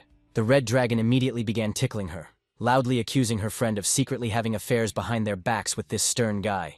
The room became noisy. Bomb tried to fight off the attacks, continuing to smile to herself. Gale suddenly appeared and reported about Yerim's fans in the online community. However, seeing Yerim riding Bomb, the girl became very embarrassed and began to quietly back away from the room, feeling like an outsider.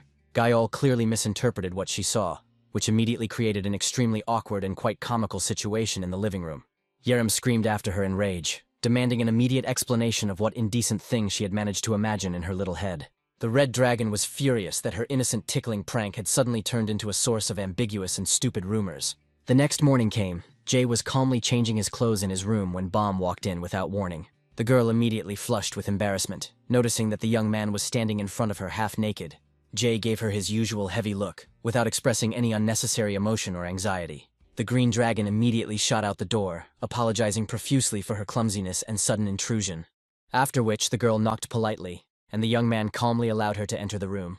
Bomb, smiling shyly, quietly asked if he could join her for a walk around the city. He asked why she suddenly started such a conversation, to which Bomb noted that the guy constantly spends time with her sisters and hardly pays attention to her. Jay retorted that one of them was a walking disaster, and the other was so simple-minded that her loyalty could easily be bought with food. After this, he abruptly changed the subject, clearly not wanting to continue a pointless argument about the personal qualities of his charges. Soon, Yerim and Gale appeared, eating breakfast on the go, and were very surprised why Bomb had not yet gotten ready for school. Bomb calmly replied that she was going on a date with Mr. J, which instantly plunged poor Gale into a state of genuine and deep shock. Yerim quickly reassured her friend, explaining that Bomb was actually only referring to a business meeting as part of his guardian duties. Reassured by this simple explanation, Gale returned to her sandwich, but suddenly realized the real reason for Jay's presence. She suspected that the guy was simply playing favorites, but Jay strongly denied such accusations. The girl compared herself to her mother. Despite hundreds of people around her, she had only 2 favorites, and Bomb did not want to be among the abandoned ones. She continued to complain that the gentleman did not notice her, and compared herself to an abandoned fish in an empty aquarium. Bomb was being overly dramatic, declaring to the whole room that she was the only one in this house who was being so unfairly neglected.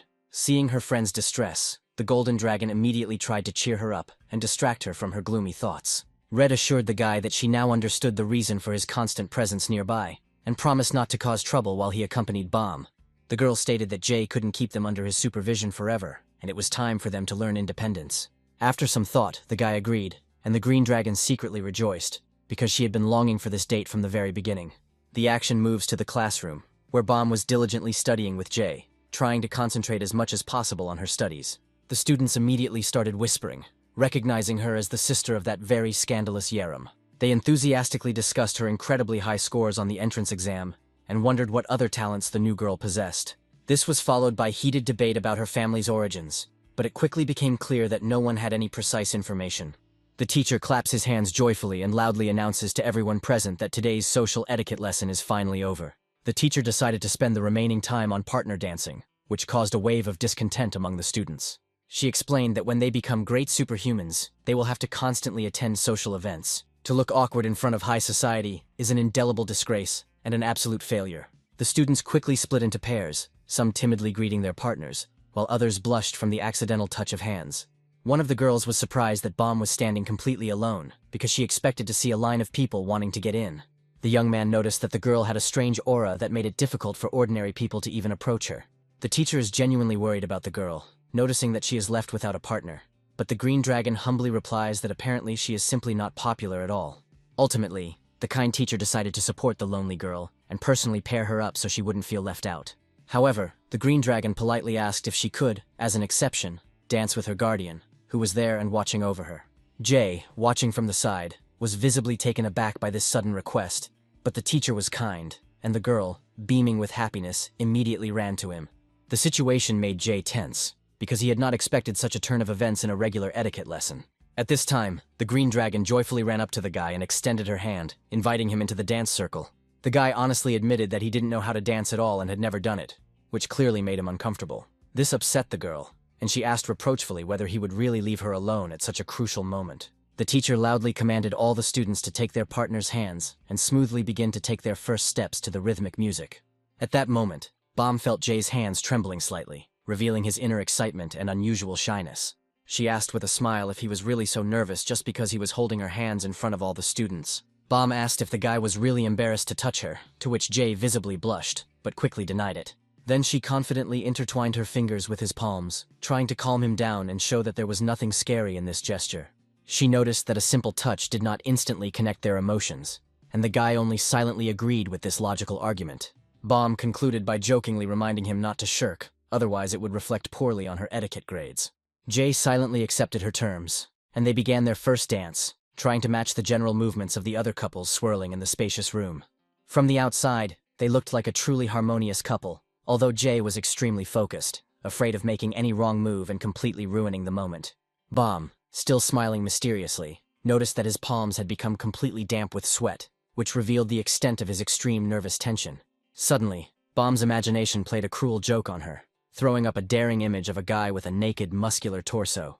At this thought, a hot blush instantly flooded her face, causing a wave of uncontrollable embarrassment. She lost her balance in surprise and almost fell. But Jay caught her in time, preventing her from being disgraced in front of the entire class.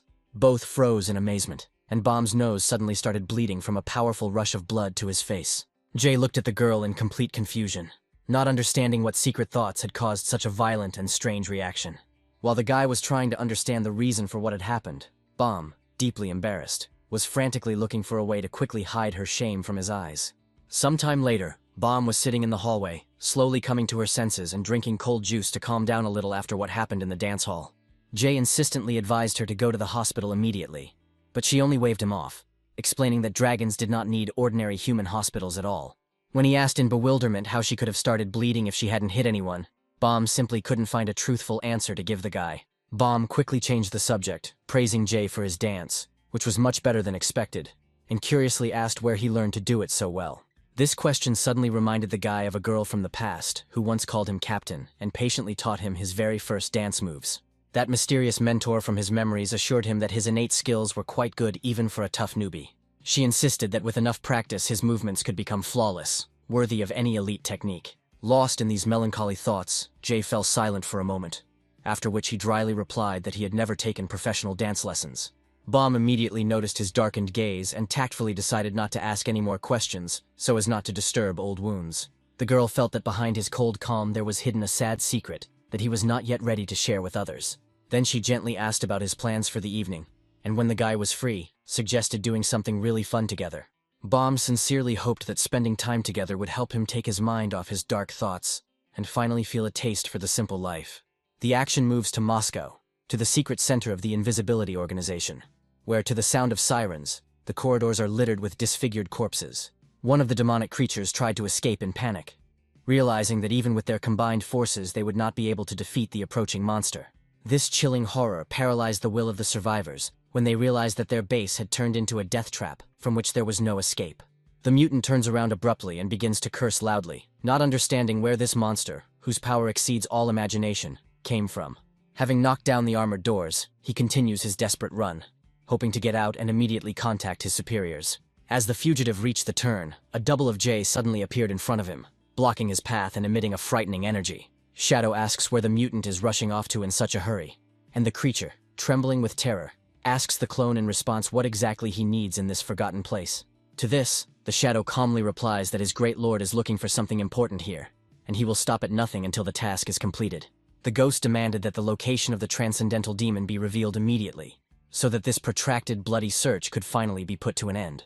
Shadow told the mutant that he'd better tell her nicely where the X-Class commander was hiding, otherwise his last moments would become endless torture. The ghost claimed that he had destroyed similar creatures and knew their true nature, and when the monster refused to speak, the clone squeezed its throat and lifted it off the floor. When the pain becomes unbearable, the mutants begin to thrash about like puppets with their strings cut. Suddenly, the clone asks the monster if he would like to dance under the moonlight one last time before he dies. The creature's breathing becomes increasingly heavy. Tears begin to stream from its eyes, and the clone continues to hold the monster by the chin. A moment later, a terrible cry is heard from a monster gripped by death throes and torments. A powerful field of dark energy flares up around the clone as it attempts to establish a mental connection with its master.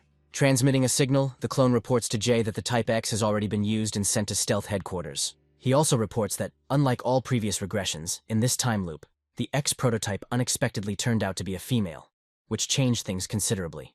Upon hearing this, Jay immediately asked the clone for all the details he knew about the chief researcher, trying to get a complete picture of what was happening. During questioning, he finally confirmed that the main target of the operation was a woman named Vera, whose role turned out to be key.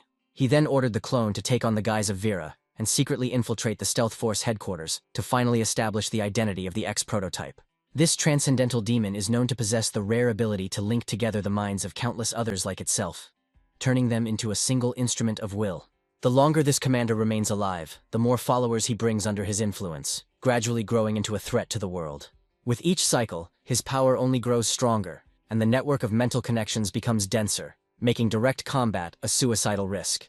This is why, in every regression, Jay made the immediate destruction of Prototype X a priority. He understood that any delay would allow the enemy to gather a critical mass of supporters and become invulnerable. However, this time the key data was distorted, completely destroying the usual strategy. This discrepancy has turned the search into a death trap, where any mistake leads to disaster. The Great Clock has detected a surge of malice beyond the horizon of providence, and has begun scanning for beings that have fallen out of the flow of time. X's change in personality was clearly the work of the dark force that the Guardian had warned about. Jay was determined that anyone who dared to disturb his peace would inevitably be destroyed.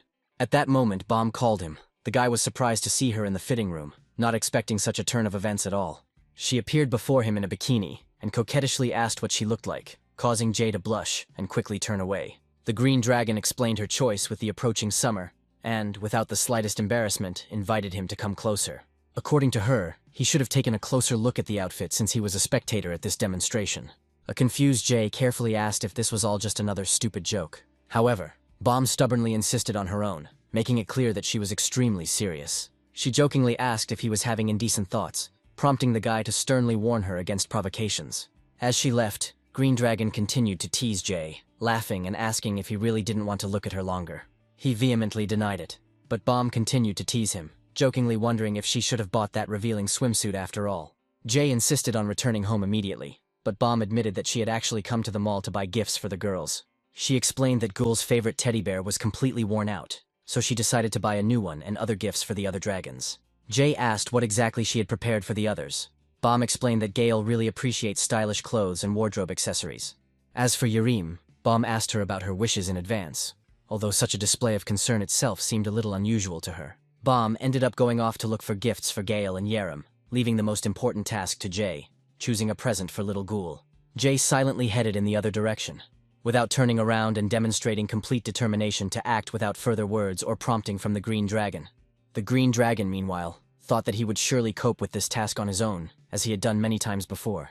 The action moves to a toy store, where the manager is bored behind the counter due to a lack of customers. Seeing the guy's height and build, she decided that he was either a professional model or a soldier who had accidentally dropped into the store. Despite his stern and aloof appearance, the girl quickly decided that he had no understanding whatsoever of children's toys and would easily fall for the salesman's tricks. In her eyes, he immediately became a convenient and naive victim, ready to spend a large sum without a second thought, which she was frankly happy about. Approaching him, the employee politely asked the child's age. Jay briefly replied that the little one was 4 years old. The girl called it a wonderful age and suggested that he was looking for a gift for his daughter, but Jay immediately explained that this was not the case. The administrator added coquettishly that it's rare these days to meet an uncle who personally and with such diligence chooses toys for his niece. She jokingly checked the boy's heartbeat with a toy stethoscope and advised him to use an educational playset instead of regular dolls. The girl suggested buying a little doctor set, noting that playing together would help them become much closer. She also mentioned a 10% discount on themed sets, which finally convinced the serious buyer to make a choice. Jay briefly imagined Ghoul in a nurse's outfit and confirmed that he would follow the advice as he took the box from the shelf. The administrator was delighted to realize that she had hit a real jackpot in the person of such an incredibly generous and wealthy buyer. Jay bought a lot of gifts, and the girl kindly noted that such variety would be extremely beneficial for the child's emotional development. When she inquired about a possible payment method for the purchase, the young man, without any unnecessary emotion or comment, casually handed her a black card. This card was intended exclusively for members of the country's privileged VIP families and immediately revealed one's true social status. The employee was amazed by his status and charm, and even seriously considered trying to seduce this enviable, handsome man. However, as soon as she asked if he had a girlfriend, the green dragon suddenly appeared, and taking Jay's hand in an authoritative manner, immediately interrupted their conversation. This gesture was far more eloquent than any words, and made it clear that further dialogue was inappropriate here. Seeing the green school uniform, the administrator assumed that she was his younger sister, which only earned the girl an icy and extremely displeased look. The green dragon immediately stated that Ghoul would not appreciate the medical kits that Jay had chosen for her. The administrator tried to dissuade the young men, but the girl, smiling, once again reminded them that the little girl didn't like it. They were about to leave when Baum looked back, noticing something. The girl chose a teddy bear that looked as much like the baby's old toy as possible. She says that it looks like the first teddy bear, and the girl won't get confused. Jay calmly noted that he himself was going to buy this very toy. A joyful smile appears on the green dragon's face. She reminds the administrator of her offer of the maximum discount. It's late evening and the city streets are starting to get noticeably dark. The girls were absolutely delighted with the gifts, and the golden dragon looked especially happy. The little girl, unlike them, looked surprised and carefully examined the new bear. The golden dragon happily announces that she was just thinking of buying a new wallet, and thanks the gentleman for the gift. The baby was given a bear, and Golden wants to know what the red dragon was given. Yerim smiles happily. She shows the leather whip and tells the girl that these are toys for adults. After which the girl shows the handcuffs, calls the golden dragon a little monkey, and demands that he come to her, as she wants to try something. Green observes a touching moment as the little girl gently touches the boy's forehead, expressing her deep affection and gratitude. After that, the girl handed Jay the box and said that it was a gift for him. Green Dragon gave Jay a stylish tie after noticing that he always wore the same one. The guy gratefully accepted the gift. The girl declares that when she works and earns more, she will buy him a new suit. The guy reminded the girl that she shouldn't forget to treat herself, after which the Green Dragon smiled slyly and said that she bought herself something.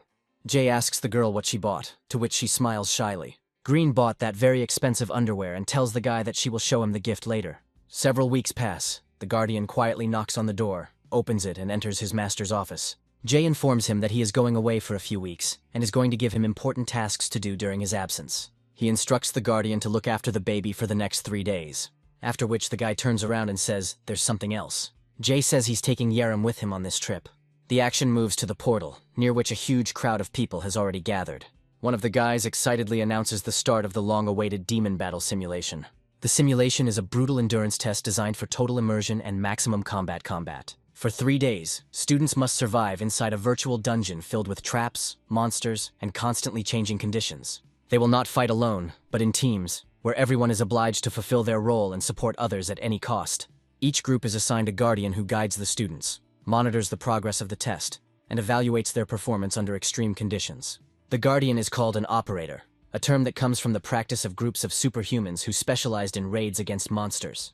The mentor now performs the same functions as the raid group operator of the past. In the crowd, Jay stands next to the Red Dragon, who watches the trembling students with obvious disdain and doubts their combat experience. Jay reminds the girl that she shouldn't relax so much, because this is not a solo raid. And to complete the simulation, they need to unite in teams of 3 people. The Red Dragon agrees, but states that this only makes sense if she has worthy companions, which she doesn't see at all among this crowd. Before she can continue, a guy approaches them and politely invites her to join their group, as they notice that she is still alone. The Red Dragon furiously orders them to get lost, calling them pathetic losers who are not worthy of being in the same virtual space with her. Jay calmly asks their names. The guy introduces himself as Hockey, and the girl calls herself Kim, promising to work hard and not interfere with the team. The Red Dragon flared up with rage again, loudly accusing both newcomers of weakness and complete unsuitability for such a dangerous test. Jay, ignoring her anger, calmly accepted them into his group to go through the simulation. The girl indignantly demanded to know who gave him the right to decide who would make up her party, but Jay calmly suggested that in that case, she should find her own team. The Red Dragon only grumbles in response, realizing that any unnecessary searching would now turn into a big headache. Hockey and Kim look at them in complete confusion.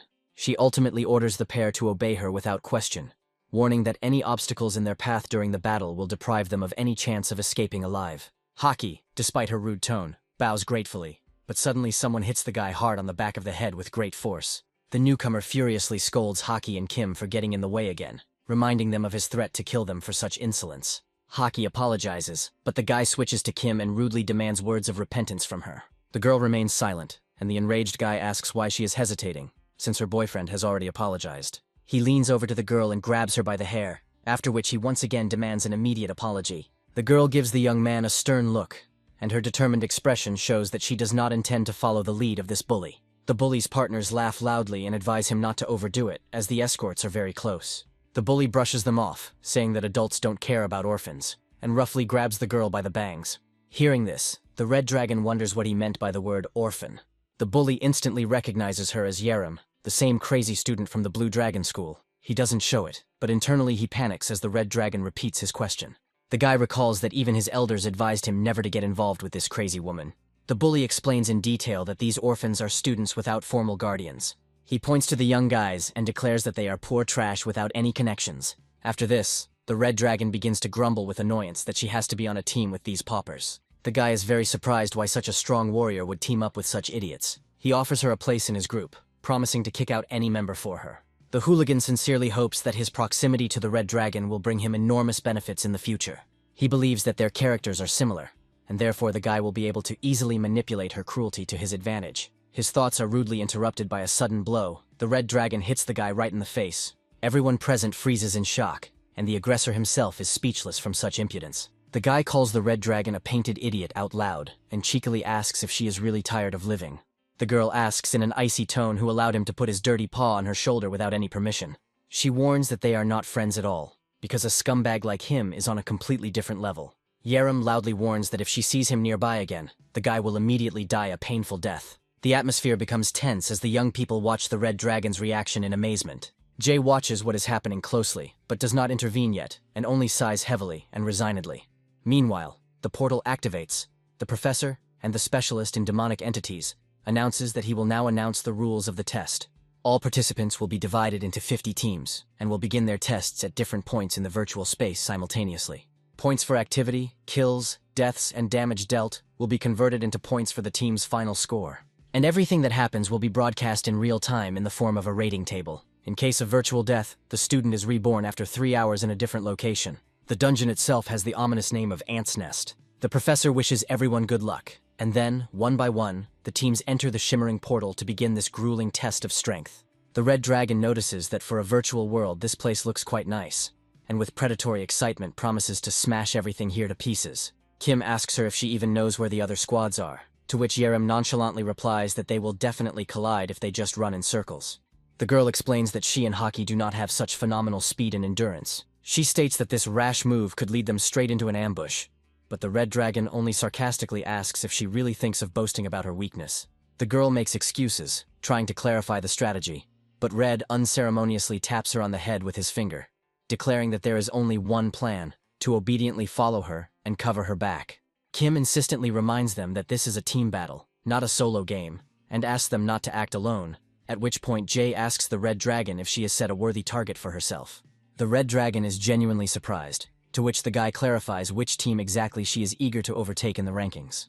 Kim explains that triumph will not be easy, as each group has an experienced operator who is able to masterfully conceal their vulnerable blind spots. Yerim calls his partner an unbearably negative person and snaps that she doesn't need specific targets, as she intends to wipe out absolutely everyone in her path. Meanwhile, the bully suffers from the pain of a broken nose, and his partners taunt him, reminding him that this is a well-deserved punishment for trying to act tough. The guy furiously justifies himself, declaring that he only wanted to establish useful connections and did not expect such an outburst of anger from the girl. His partner suspiciously asks if he was seriously planning to replace one of them.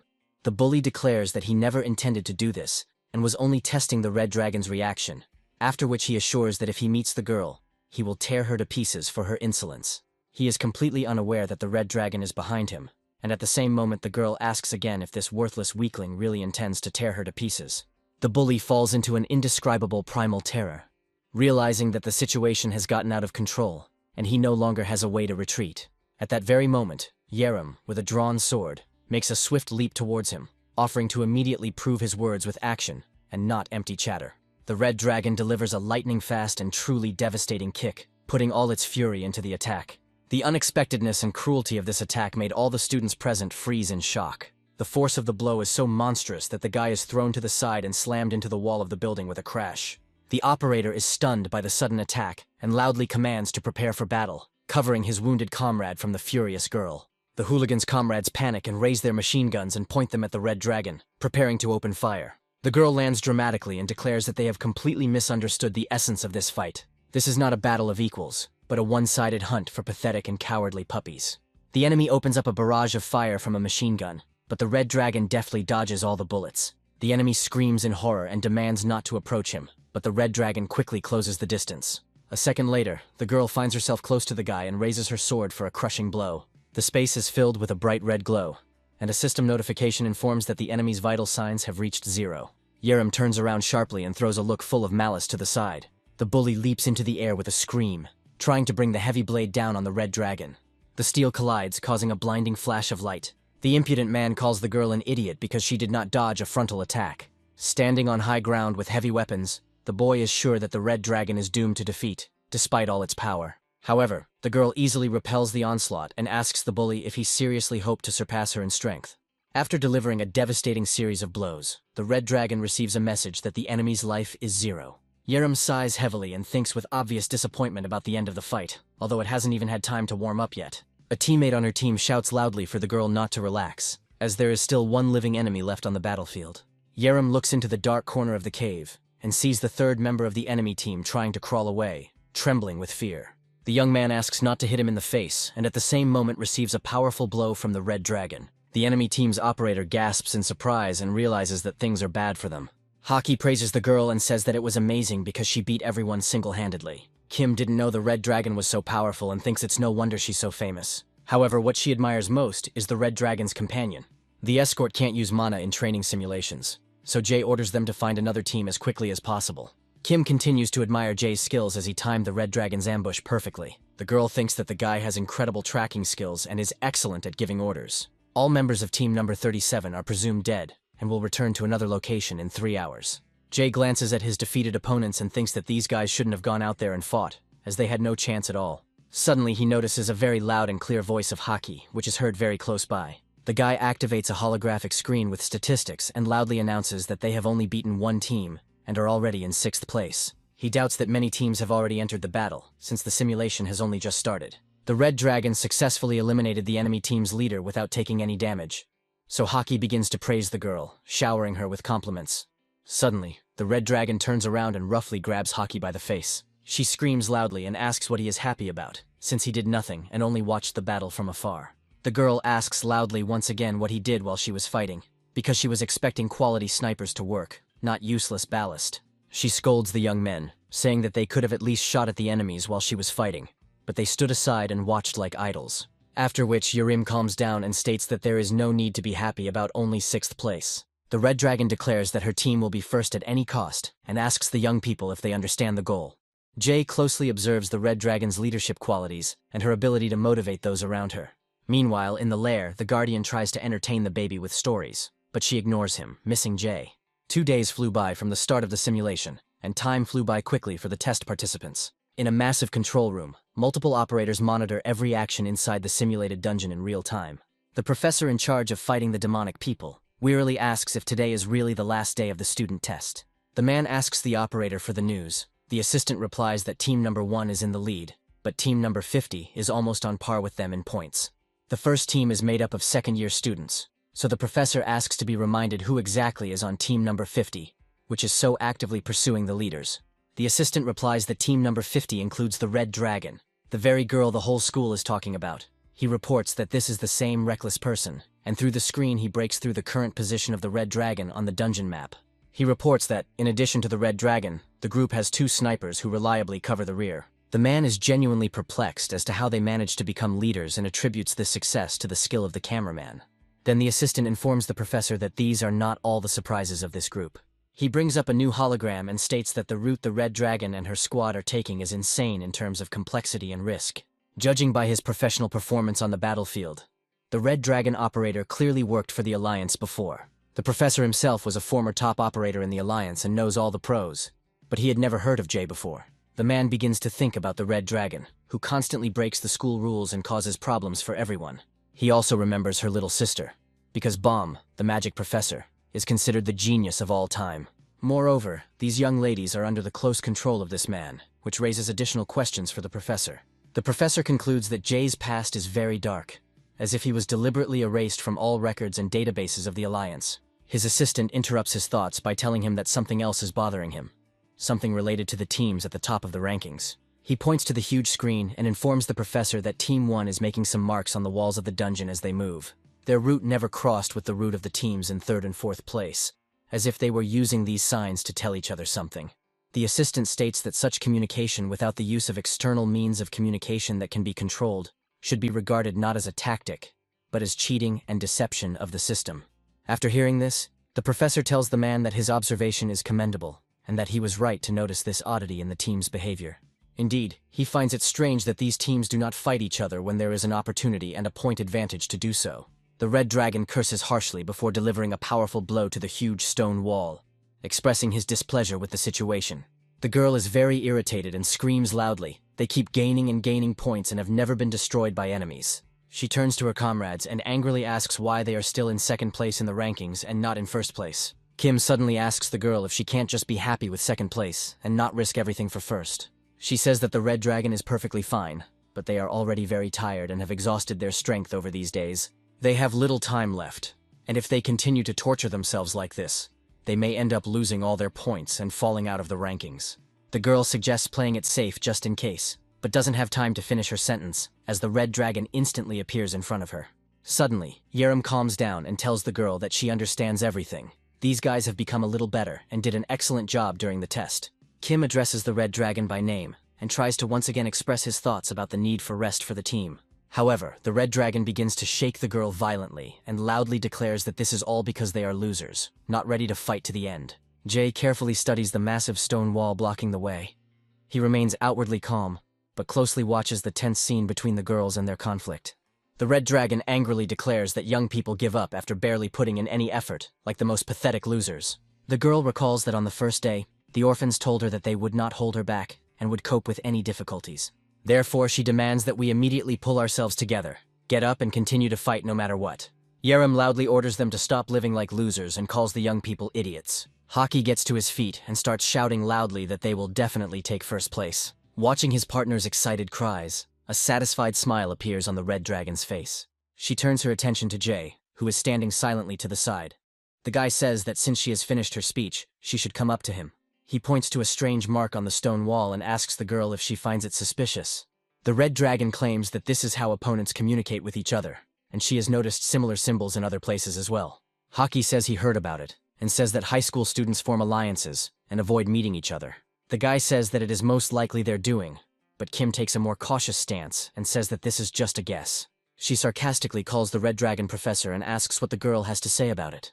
Yerim thinks for a moment, then happily announces that she has a great idea. A wicked grin suddenly appears on her face as the Red Dragon tells her comrades that she knows a way to deceive her opponents.